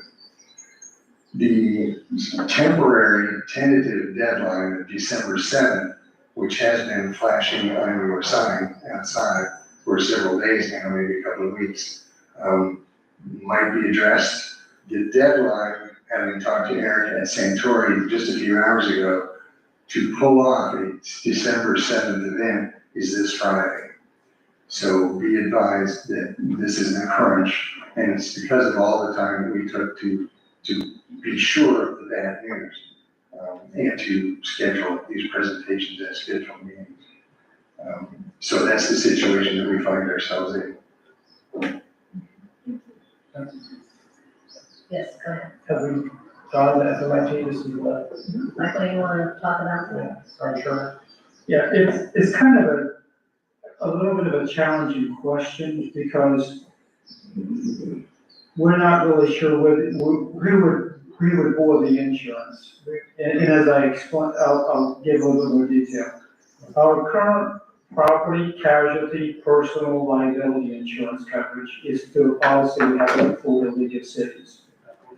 That policy would not allow the city to take on anything other than local government public. In other words, we couldn't take on a private carrier to be a rider onto our insurance policy. However, we could be added as an additional insurer onto another party's policy. But I'm understanding if I'm correct, that there's no policy in existence. So it's more of a challenging question than what I've got answers for tonight, other than we could not add on the yacht club for an event or the provider. Does Santori, do they have insurance, correct? Santori de Palm Coast does have an insurance policy, and we have, for each one of these events, we have been listed as an additional insured party on their policy. When I took that policy copy to our broker, she said, that's nice, that's good as far as it goes, but that does not cover us in every eventuality. We still have substantial legal exposure. I have to go with her advice, she's our insurance broker. And by the way, the city of Crescent City is also listed on the Santori policy, and so is Three Bananas, I guess because of proximity. Proximity. Yeah. So I'm just trying to figure out are you asking us to sign a contract with Santori? I'm saying, coverage? I'm saying what you do is your business, of Right. course, Well, or our business. But I'm simply saying that the yacht club cannot sign that contract. We can do everything else, we can't sign the contract. And I was further advised that we probably never should have, but we have, and we've gotten away with it. At one point in the past, it might have been 2015, 2016, we had a Commodore who had been a South Florida fire chief, had significant experience in emergency services. And he said that he had insisted when his term came up, that they do secure and that policy, and they did. But that was 8 or 9 years ago, and they were still able to do that. The insurance climate has changed. We can't do it anymore. Mr. Holmes, can you weigh in on this? I agree that saying that you're additional insured on the policy doesn't tell you what coverage you have at all. It says that you're listed as an additional insured on whatever coverage exists, but that coverage may be good and it may not be good at all. You have to look at the policies. And I'm speaking of you're being an additional insured on Santori's policy. So if an insurance broker had looked at that and said, well, that's cool, but it doesn't give you all that much protection, or it leaves you open in certain areas, then I have to accept that that is the case. I have not had the opportunity to look at the policy myself. So from that perspective, I agree. It's been my experience, as Michael indicated, that the insurance you have through the league doesn't allow you to sign other folks on and bring them in under your umbrella. You can sponsor an event. You still have sovereign immunity, of course, which doesn't make you, doesn't limit make your liability non-existent. It limits it to a certain amount of money per person and per event. At the city, what we have done in the past was attempt to get special event coverage, which is available for most things, and it's a little bit more reasonable, or was, the last time I obtained it, than you might expect. But at this late date, I don't see how you have any opportunity to explore the possibility of getting a policy through any other provider. And I don't know what the league would think about doing it also. I mean, they might say that's cool, but don't count on us for any insurance. So if I understood it correctly, Michael, if you sponsored it, if Crescent City sponsored the event, hook, line, and sinker, then your coverage through the league would cover. You have liability protection, is that correct? That's correct, because we would be a sponsor as a public agency, and our sovereign immunity would cover it up to a specific amount, which is within our policy. Which typically, I think, is million, up to $1 million. 250 and 300, yeah. So is where your sovereign immunity, but you also should know that actually what the sovereign immunity law says is those are the thresholds or the amount of insurance you have. The maximum is the greater of that amount, 250, or whatever your insurance amount is. So if you got $1 million, then your liability is $1 million. If you don't have any insurance, then it's the lower number. So you have to take over the event as a sponsor. Well, I believe you would. Now, again, I'm making statements. There could have been updates to the league policies since I last dealt with them. I dealt with them primarily with Bluegrass Festival and also our own fireworks displays in Palatka, where we had, and I think we used Santori, as a matter of fact. That's correct. But I worked with them in regard to those events, and that was then, and as everybody has indicated, the insurance climate changes, it seems daily, like a weather report. So I don't know what How did you deal with that from the city's perspective? we sponsored them. City sponsored? And we were a sponsor. We didn't sub it out. We sponsored them. We were a sponsor on the events, and and so, we had that, and then I believe in addition to that, Santori did have some coverage. So, we went with those, and then we had guidelines and requirements that had to be met as well. And I don't know if they're present for the Crescent City shows, but having to do with, the bar and distance from land and distance from all sorts of different structures and things like that. So, it's one of those things that you have to look at the details, and I have no idea what your chances would be of taking that project on right now. I don't know if you have enough information. But if not, then we don't have fireworks. Not for Christmas, so. Yeah. Yes. I think this is a very disappointing scenario overall. the storms that we've had have wreaked havoc with a lot of events and things and whatever.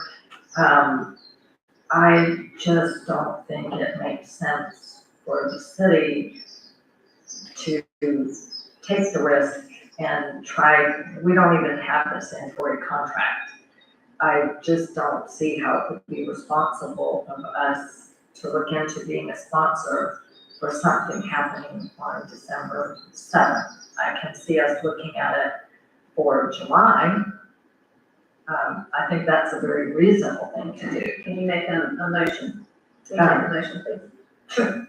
So, I don't know how we make a motion not to do something. Well, I think he has a request here, so Right. I think we've got to make a decision and say that he's asked us if we would be willing to do this. Right. And I think this, at this late date, that it's gonna be almost impossible.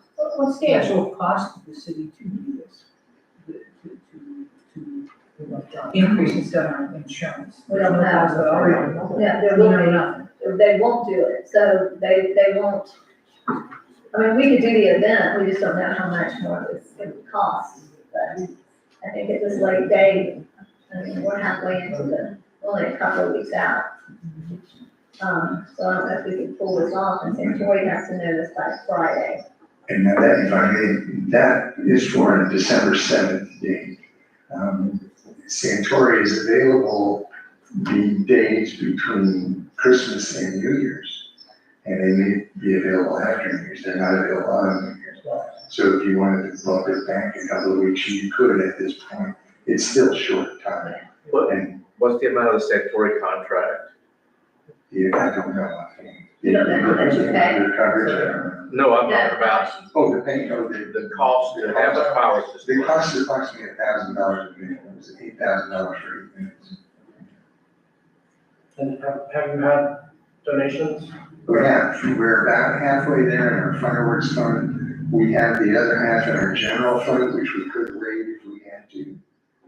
We'd rather not, but our fundraising efforts have been hampered also by that hurricane and by this difficulty. But we could cover if we had to. And you're willing to? And we're willing to. I mean, to me, it just seems like if the policy is $200 from FMIT or something small like that, it seems like that's a very small amount to have to cover to say, let's have an event that we've had and a lot of people enjoy. And we're not paying for the fireworks. The yacht club has, said that they've worked on getting donations this far. I mean, it seems kind of silly to at least to look at and see. I mean, those incidental policies are tremendously expensive. I understand. I mean, I know it's been a long time, but that's not, never looked at them for fireworks, but. We have to look at it too, I believe we have to look at it because, if it's our event and the funding, Mr. Jones, how did you do that in Black? Is the city funded, or did you have sponsors that he was willing to do that, and would that impede the insurance policy at all? We budgeted it, but then we asked for and received reimbursement sponsors for part or all of it. But we budgeted it, at the beginning of our budget year included some budget for those firework events. We've gotten in trouble we were told that we can't use CRA funds, which we never, but we need a general fund. You can't. I know, I said we can't. We did in the past and we were told we can't, but that doesn't mean we can't use tax, regular general revenue or general fund and then get reimbursement. I just seem like. My biggest hesitation would be, I don't assume anything when it comes to insurance these days. I think we have a lot of moving parts and we have to make a decision tonight to do this, and I don't think we have all the information to make that decision. So, I think at this time, I'm in agreement with Commissioner DeVito that, as disappointing as it is, yeah. So you ready to make a motion? Yes. Okay, go ahead. Yeah, my motion is that the city of Crescent City regretfully, does not have sufficient time to look into, the legalities and the liability of entering into a contract with Santori to make Christmas fireworks possible. very regretfully, but that we are open, to looking into the ability to do so, potentially for July 2025. Okay, do I have a second? June 2025. Do I have a second? Do I have a second? What was wrong with the last meeting? I won't have it. So, well, it's gonna fail for lack of a motion, but I think we have to be, for lack of a second, but I think we have to be responsible here too, and, Michael, do you wanna weigh in on this? I'll get some information tomorrow from FMIT on what the cost of insurance policy change would be. But if the city wants the need to move forward, I would estimate that FMIT would want something that is done by the cities identifying a special event. Because it's not part of the policy right now. I'm weighing in, perhaps Mr. Holmes could give a little bit better information than I could, but that's what I would think the insurance company would want if I'm gonna get a quote. I think it's gonna be your event. I think all aspects of it are gonna be your event. I want to be our event, and so, and what do you think the estimated cost could be? I mean. Well, I'm talking about your event, meaning whatever you're gonna do for crowds, for roads, for whatever you do. I mean, it's gonna be your event. I don't think you can sponsor it and then turn it over to the Yacht Club and say, okay, guys, now you go run it. I mean, once you sign on, I think it's your event. And they may help you. I'm sure they'd be happy to help you, but it's your event. But we're gonna have to enter into an agreement with the yacht club as well, because we don't have the funding to make sure that it's fully funded and that they're willing to do that. So I think we have to enter into some sort of an agreement for them. It's not budgeted, right? It's not, no, it's not budgeted. So I don't know, I mean, you have another meeting before the late December option, Yeah, that's December 7th. December 12th. Yes, sir. No, it's December 7th, and our next meeting is December 12th. I know, but he was talking about a late December fireworks between the Christmas and New Year's. But I should point out that late December option may not be available after December 12th. It's available right now. We don't have the time. Yeah. So you need to be looking at a special meeting or making a decision tonight. And the yacht club is prepared to lose this one because of all these exigencies. What I would like to do is extend the conversation through to next summer and regard this as a preliminary step in Well, that that was direction. my motion. That was my motion. That Can was I make a second final motion? Well, it failed, so you're gonna have to make a new motion. Would you please repeat your motion? Yes, the city of Crescent City regretfully, is not, able to take over the December 2024 fireworks from the yacht club because we do not have sufficient time to look into the legal and insurance issues. However, we are open to looking into being the sponsor or taking whatever responsibility is needed in order that fireworks could take place in June 2025 along with community partners. I'll second. We have a motion and a second. Do we have any further discussion? Okay, Karen, if you'll do a roll call for us, please.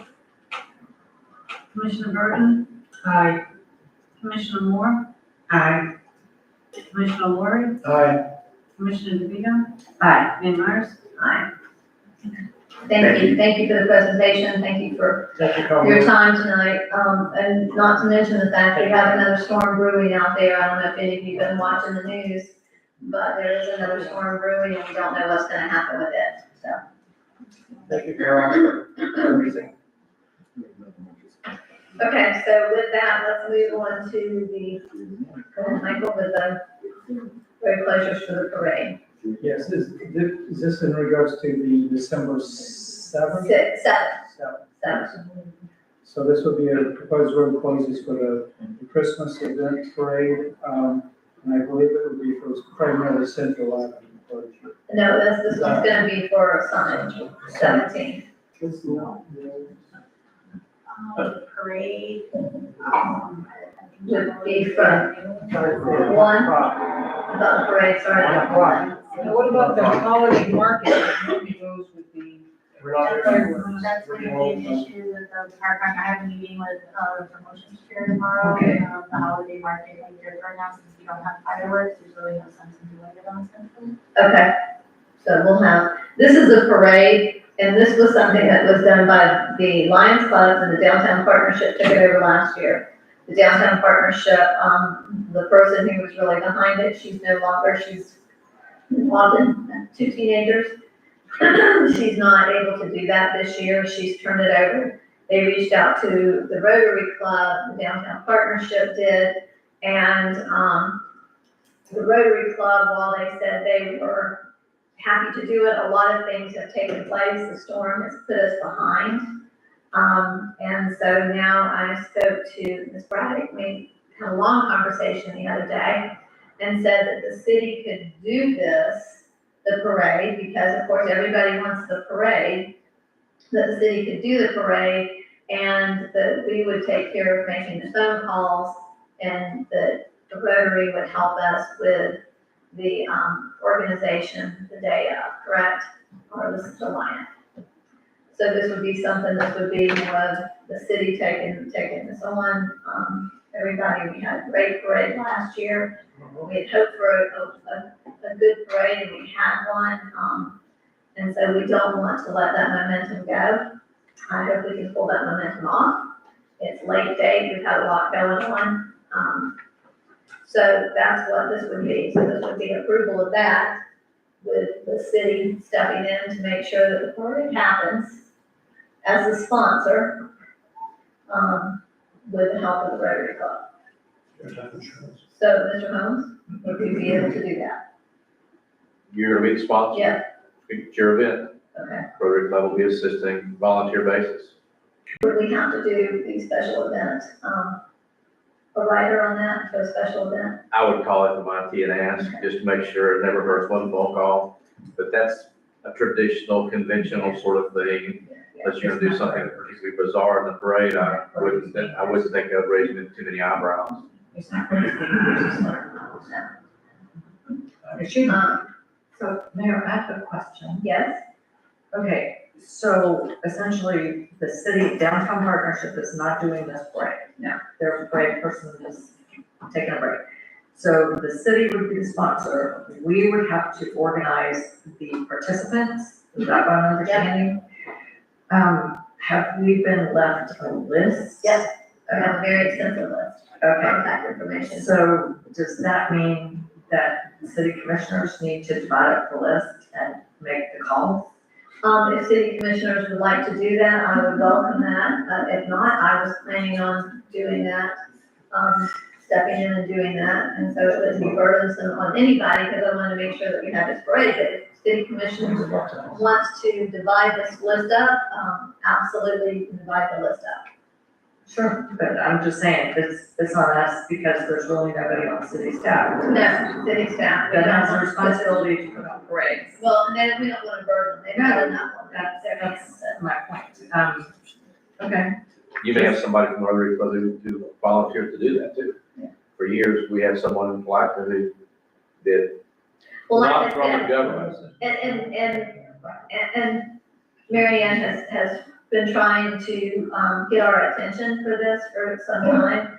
And we've been distracted with the storms and with the election and just a lot of things that have been going on, and that has not been our focus. And now we're at the 11th hour, and so we've got to pull this off. So, Okay, well, so, I need a motion that, yeah, I move that we, City of Crescent City.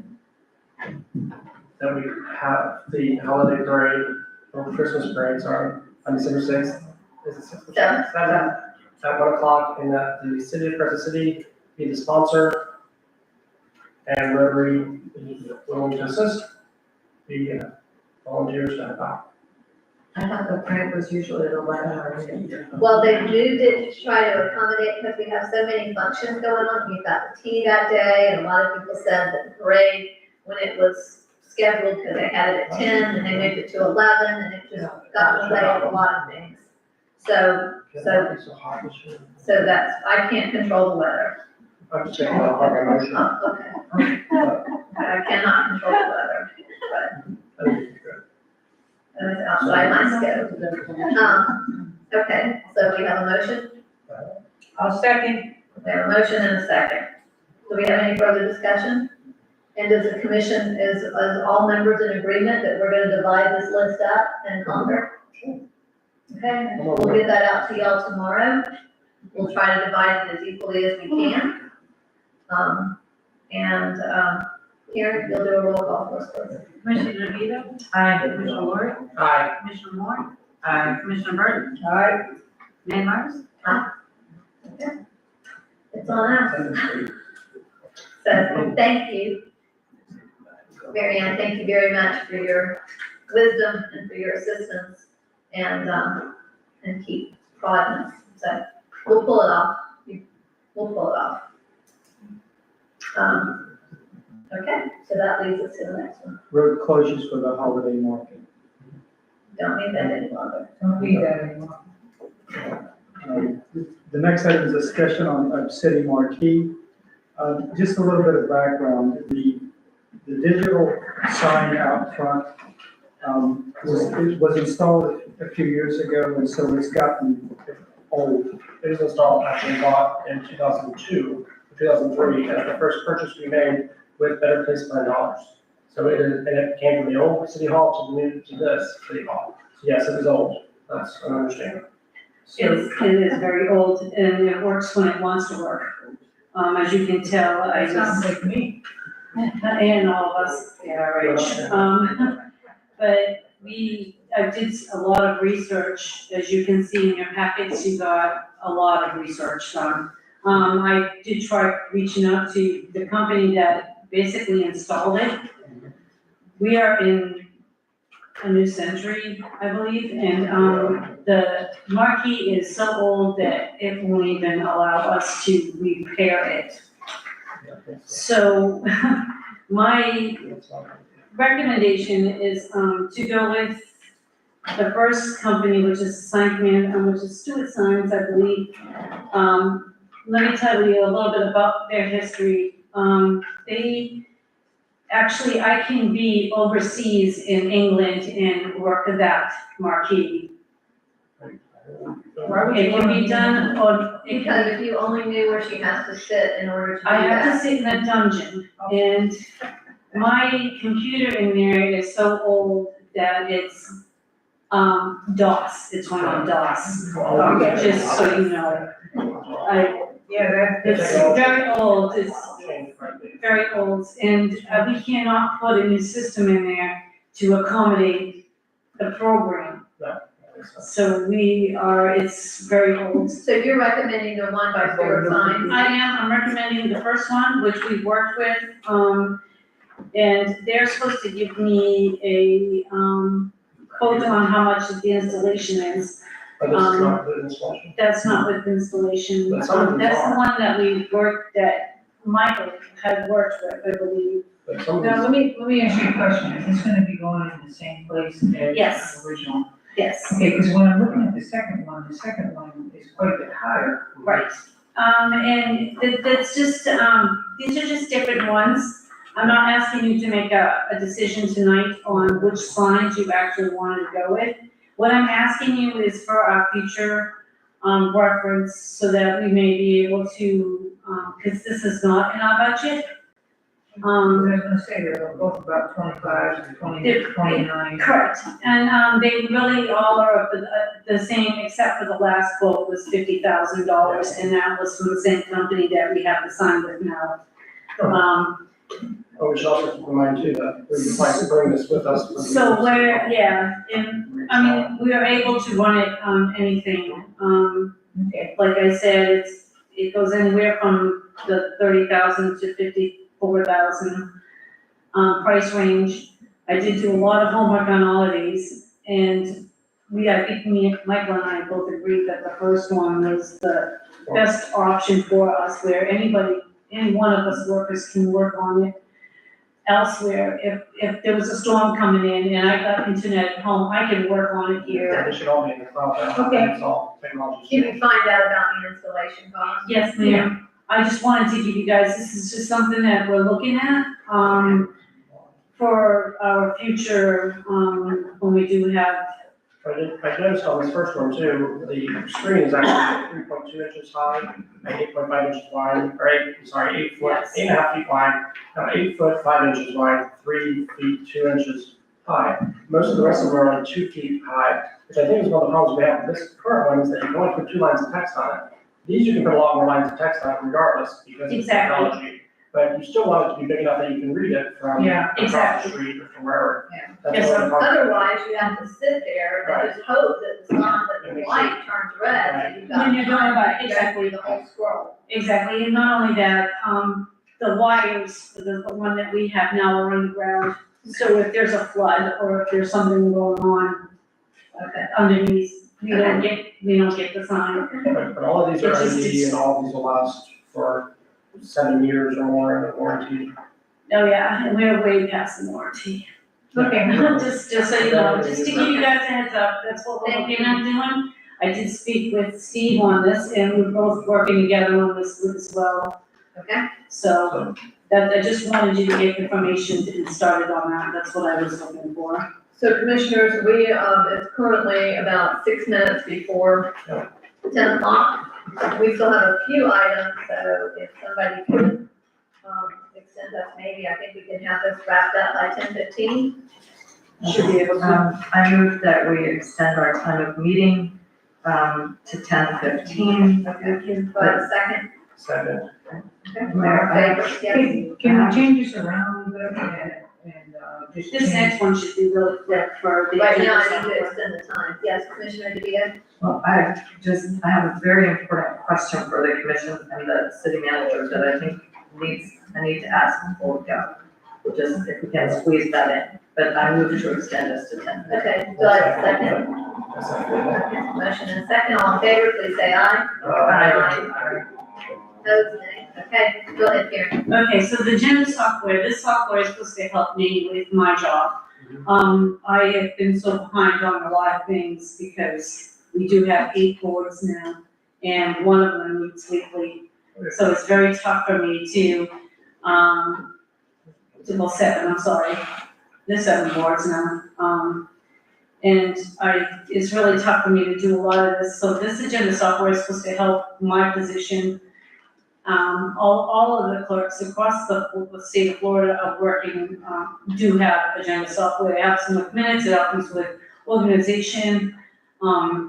And they all laugh at me when I say, what agenda software, what's that, you know? But, anyway, I did a lot of research to make this quick. The program that I wanna work with is Onboard, it's $1,500 a year. We've been working with Steve with this one as well, and we figured that we can get it through the, which line did we say this would be coming from? Oh, it'll be under licensing, the licensing line, the license lines, but IT licensing, they're going to make that line. This will do the premium one, which will include everything that we need. And up to 5 people can be signed on to it. So the 5 people would, of course, would be the CRA manager, the finance director, myself, city manager. So which one are you looking at? Onboard, it's the very first one, yeah. That's the one we can have. The other ones are 3,000 and 5,000 to start. What are the other clerks that you?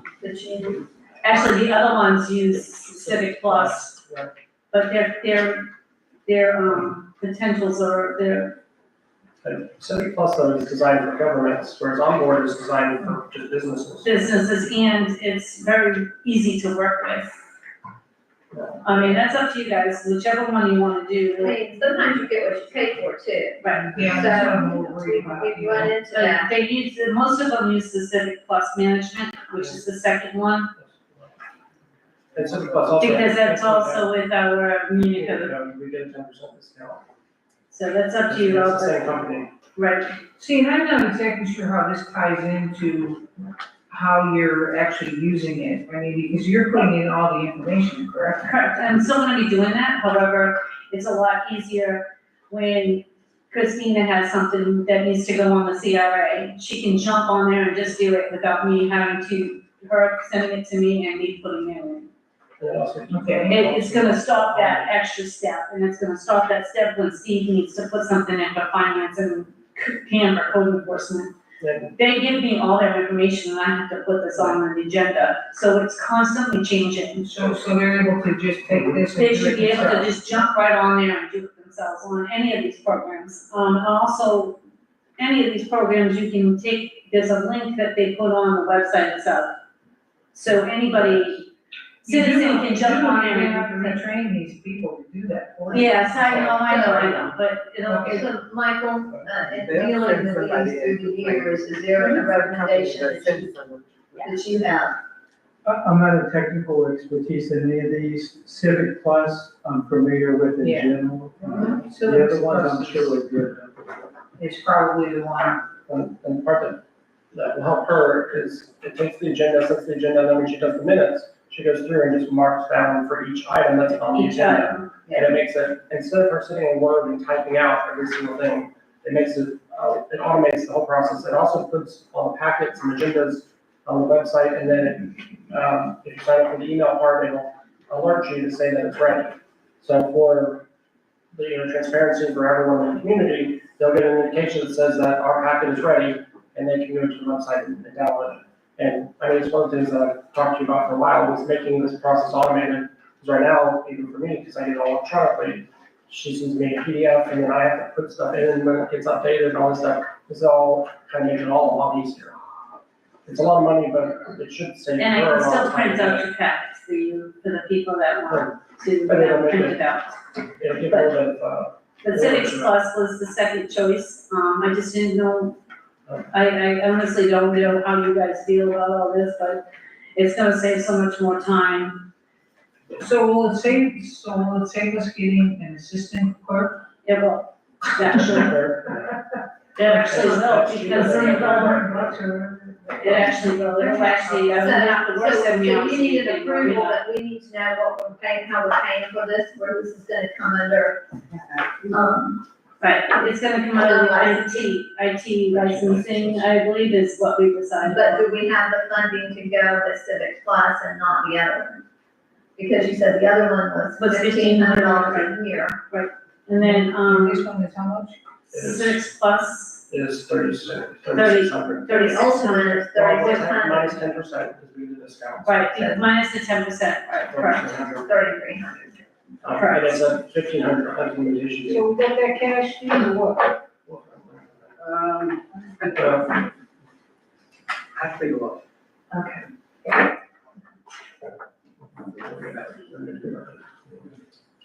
Mayor, Yes, I move that we defer this decision until the December meeting when, the finance director can give us the figures as to what we have available. Because as well, we do not have our financial statement for this month. So I would move that we defer it until December. Okay. I'll second that. so we have a, I think there was a motion for Defer this implementation. Okay, do you want to Well, make then that I'm motion? gonna just continue it. I mean, I don't know, Mr. Holmes, can I say defer? Well, table, do what you Table do. it. Okay. To a date certain, and that way it won't have to be re-advertised. Okay, so we table it until December 7th, when the financial, December 12th, not right. To our next meeting on December 12th, at which time, the finance director will be able to give us an idea of the funding that we have available. Okay, then we have a second, Commissioner Yes, Burton. I'll second that. Motion and a second, all in favor, please say aye. Aye. Opposed, nay. Okay. Let's go on to approval of using Suncom. Okay, so Suncom is a program for government, entities like ours. They use this program to help with paying, any kind of IT costs for, as far as phone, internet, and all of that, is lumped into one. It doesn't cost the city anything. It's also gonna help with some RFPs, RFQs, whatever we need. If we need a truck, we go there, they give us 4 quotes. It's gonna save us so much time using them because they're doing all the work. And we just sit back and then we bring it to you, of course.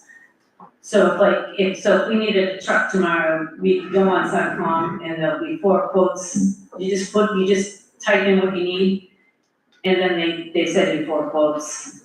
I forgot the time, I think it was There's a like, cost fee, there's there's no cost for us at all, because we're government Michael, entity. It sounds like Use a this. Craigslist of. Yes. Have you used this before? I have used Suncom before. It's a division of the State Department of Management Services. It's basically the communication division.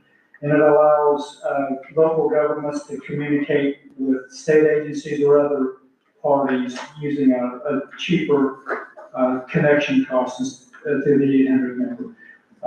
That's how it originally went into being. Now it's expanded into a variety of components.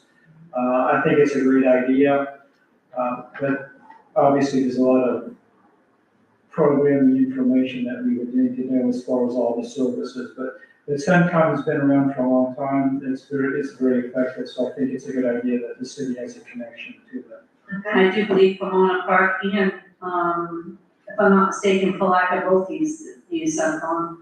And, especially when it came down to when we lost power for those 4 days, we had no internet. Well, at the same time, so did Palaca, they lost power. They ended up with the generator like we do, but they also received internet 4 hours after they were closed. They only had to close for 1 day, and so they were able to still work. Well, we weren't. I mean, I worked from home because I had internet at my house, but that was a whole, so they're supposed to help you with this too. They're supposed to help you get Yeah, covered we for were that down, area. so the city hall was completely down. So we would save money in Even that through area. Monday, up through the Monday following, it didn't come up until late Monday. Was that the generator as well? No, had nothing to do with the generator, had to do It with. had everything to do With with Windstream. Windstream. Yeah. Some people did, but City Hall did not. Yeah, we didn't have, Everything was down. yeah, everything was down. Michael, you were here the entire time throughout the weekend, and we never could get service. Our generator was. Our generator worked, yes. If it made it sound like Michael was sitting here in the dark. No, Michael was not sitting there in the dark. I thought that. He was. I didn't have the knowledge. Okay, so can I get a motion to approve us joining this for the pleasure of the commission? Mayor, I just have one more question. Yes. So, where's our clerk? Oh, right here. So, do we have to enter into a contract, sign an agreement? No, ma'am. Really, but so ultimately, we're saying this Suncom Internet could replace Windstream Internet? No. No. Let me explain, that's not how it works. We would still have, okay, so we would still have. Was that his phone the entire time? Yes, ma'am. We would still have Windstream. Have you heard anything? We would still have Windstream. But the contract with Windstream would go through Suncom, which is a lot stricter than our contract. So our contract is a business contract with Windstream. With Suncom, it's a government contract. So their contract is so much tighter than ours is. So we would just go through them to get Windstream, where they would have to be here within 4 hours to fix whatever is wrong with our internet. We wouldn't have to lose Windstream, but we would have a different coverage as well. So they would show us how to do a backup coverage on the internet. We wouldn't be changing anything, the only thing we would be changing would be our contract for better service than what we're getting right now. That's the goal, is To get better service than what we're getting now. For some reason, with Windstream, the Yeah. city has much poor service than any of the residents have. And I don't know why, but our phones are tied with them, and we constantly are having some issues with it. Our phones are constantly going in and out, there's nothing we can do about it, because we don't have a contract tight enough where Suncom would actually help us with. And actually, since you're the same time offer Starlink. So we go to Yes. Starlink and- That was that's a backup, Satellite, yes. yeah, it's a backup satellite. Okay, Okay, so you make a motion? can somebody make a motion? What is it? Karen, do you want a motion that we authorize the city to participate, to be a participant in the Suncom system? Yes, ma'am. Okay, so I move, assuming that we would have to approve any forthcoming costs, that we authorize, city staff to make Crescent City a participant in the state of Florida Suncom system. Second. We have a motion and a second. Commissioners, all in favor, please say aye. Aye. Opposed, nay. Okay. So approved? Thank you, Karen. Okay, now any reimbursement to Commissioner Look Boyd. at him. And I recuse myself. Reimbursement, yeah, to Commissioner Boyd for his legal fees. I recuse myself for that files Form 8D with the clerk. So, there you go. How many dollars does it end up being? Let's make a motion first, I guess. Please. I'll make a motion to reimburse Commissioner Boyd for his legal fees. 175? Yes, ma'am. Okay, so it's $175 for his legal fees against Christopher Bailey and Governor DeSantis. It's only against Christopher Bailey. Yeah, Sanchez is my first. Oh, yes, okay, I'm sorry. That's okay. I didn't see the comma. Okay, we have a motion, do we have a second? I will second it, and Commissioner Burton will amend her motion to include the invoice numbers that are listed on here, just so we have it identified to the three specific invoices. Would you like to know? 25156, 25443, and 25537. Okay, I don't have, That's why I wrote the numbers. Unfortunately, I got one today, that's why there's an additional one. That's the $35 one, correct? Could you list those for her again, so she doesn't have to for the essence of time? 25156. yeah, because I don't, You got it? 25156, 25443. 25433. 251, Then I wrote down. go ahead, which one is it? I don't know. The second one is 25433, 25433. And then the third one is 25537. Okay. I was switching between screens. okay, Do you want those, other than down for you? you want me to resay it out? Give me. Yes, please. All right, well, I'm gonna make a motion to pay Commissioner Lori for his legal battle against CJ Bailey. The total of $175. It's invoice number 25433 for $105.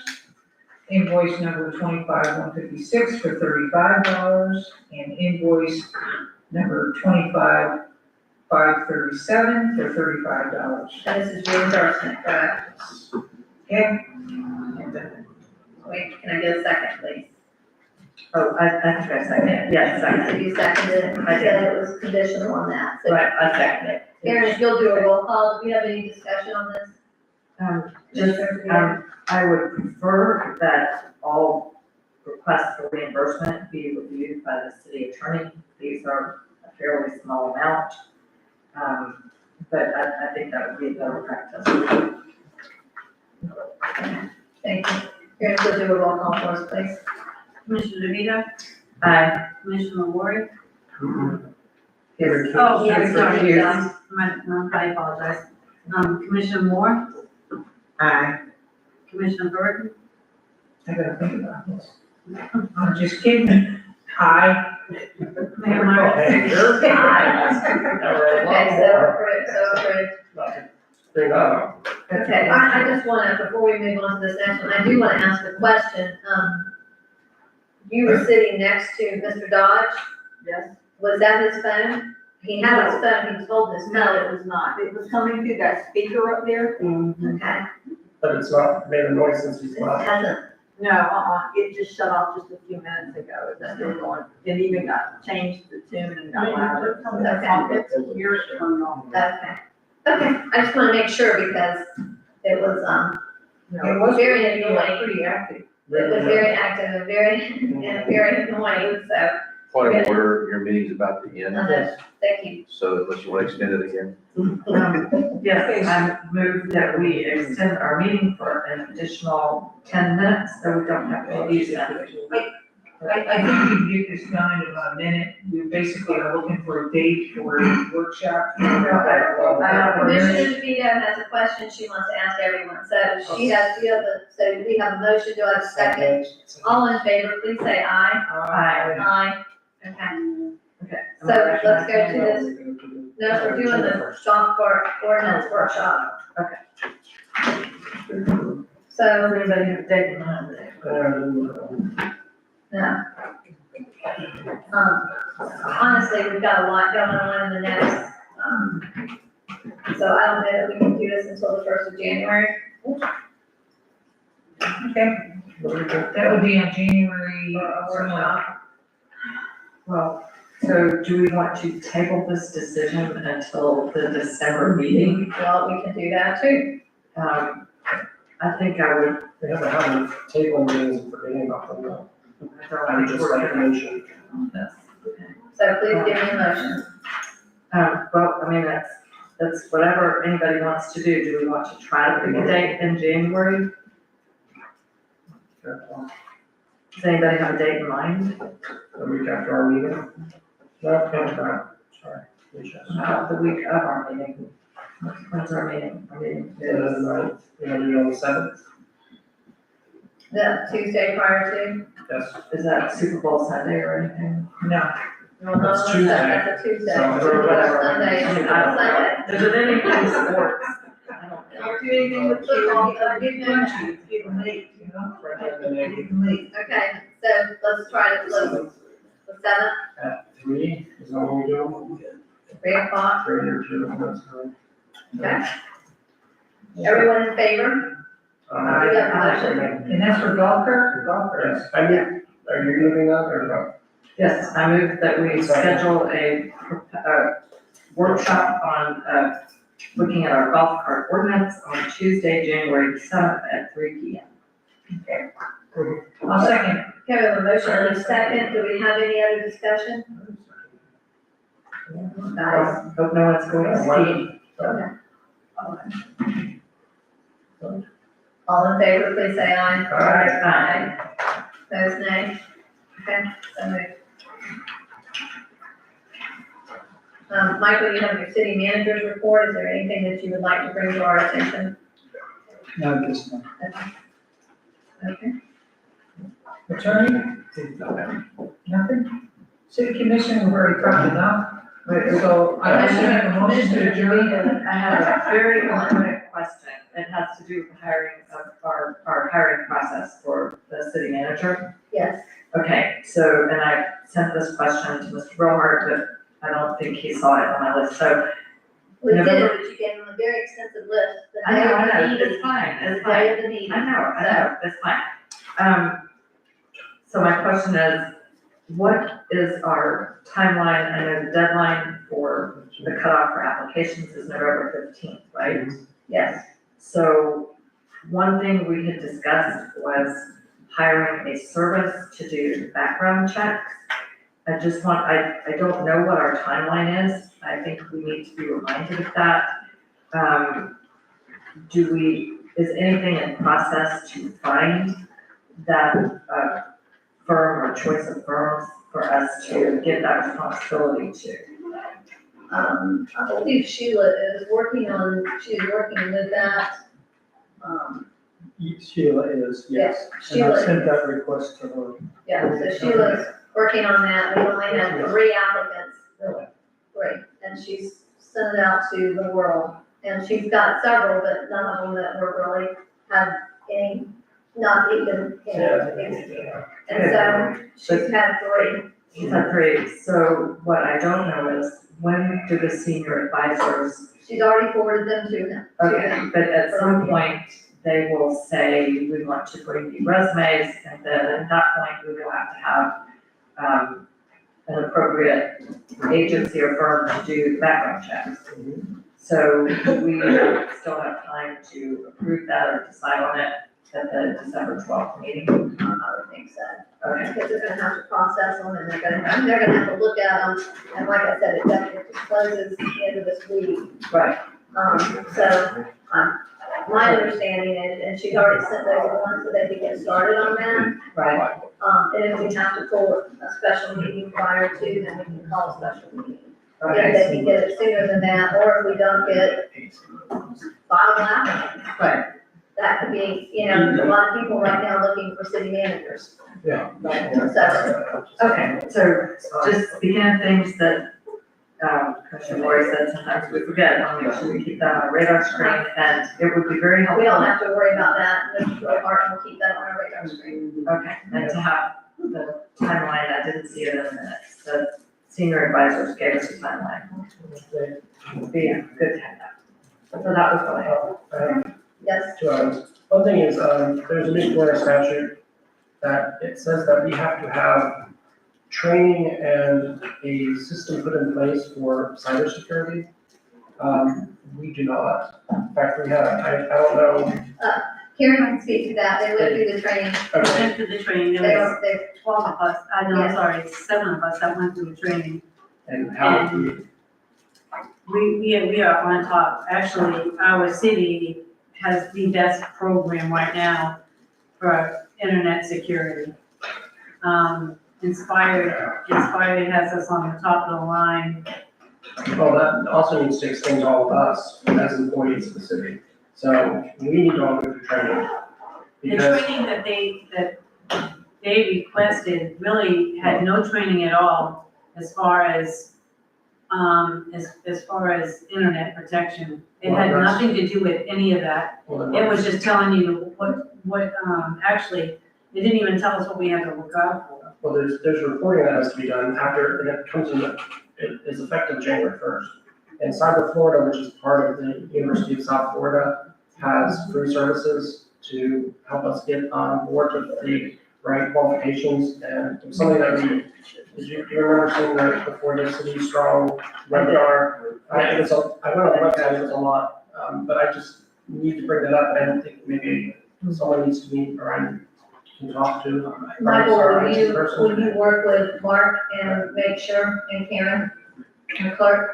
Yeah, because I have concerns just about our email security, because it's not,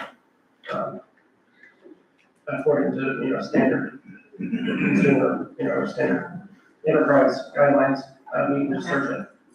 There's lots of, I just want to ask Mr. Grohart how our RFP is coming for the historic structure survey. It's been advertised, we posted it on both the city's website and the Florida Redevelopment Association website. Okay. Can I get a copy of that? Because there's some people that I sent it to. That would be It's included. on the website too. Okay, I just don't. So you can- I just want to make sure we The get direct quotes. link. Yeah. I did not know it's on the website, so thank you. Continue, get that going, we'll run out of time. Money's there. Commissioners, are you set? Yeah. Okay, so commissioners, I do want to mention to you that as we go forward into this new budget year, please be, aware of your budget for your training. We've had a few commissioners that have gone over, and actually, in all, it looks that we've gone over our training budget as a whole Because, and so I think that we need to come back with a policy that if you are going to go over your budget that you've been allotted, that there has to be an approval here from the commission to go into someone else's and to use that. And that's something that's come up from, I believe, the auditing too. And Roberta's really staying on top of that everything, every line item has to be with that line item. And so, we just need to be very aware of our training dollars. We're limited, so be selective. How many dollars is that? It's 1,500. 15. It was 1,200, we increased it by So it's $50. to make sure. I thought it was 12, but we did increase it by 15. And that still would not cover some of the training that, yeah, so it's put us over. I mean, because right now, I use my personal vehicle to go to, events, and don't get reimbursement for that, which is kind of by the IRS. I mean, I don't think any of the rest of us get reimbursement, but, I don't, I go to black and do all the things I have to do, but I do, but that's okay, I mean, I'm okay, that's just take that in as part of. Actually, you can get reimbursed. You can, but but it comes out of your training. it comes out of your training dollars, that's it. and so I would be, I'm just saying that as we go forward, I think that, in this last budget year, that it was exceeded, and we need to be very cognizant of that. Well, whenever I make a request for reimbursement, I always say if there are funds available, and if I run over, and we haven't had a system, we said before, that if someone didn't use their training funds, then other commissioners could use them, but we didn't say how, like pro rata or whatever. But if we went over, then I'm happy to reimburse the city for whatever my part going over was. I just, as we go forward, we just have to be cautious of that. when you become a commissioner, you have training with for the city's email and email too, and hotel room to stay there, which is a 2-day class. I mean, that right there will take up your whole All of budget. your budget. And then if you want to go to the annual conference, which is not for fun, it's work. I mean, you learn a lot at that convention. I mean, that's nice. Right, and I highly recommend for our new commissioner. Go to email. That It's she take the training one offered, I didn't understand how important it was. I told them, the League of Cities, you gotta get people over there with it, and make them understand that this is really valuable training. It really is. It gives you it gives you like a college degree in government in 2 days. So it's a lot, but they give you books to take home. You know what you signed up for, too, from Ms. Linda? You're used to this random sessions. Okay, I will entertain a motion for, I move we adjourn. adjourn. Do we have a second? Second. Okay, all in favor, please say aye. Aye. Opposed, nay. Okay, thank you all. Actually, I was gonna extend it again. And then how about?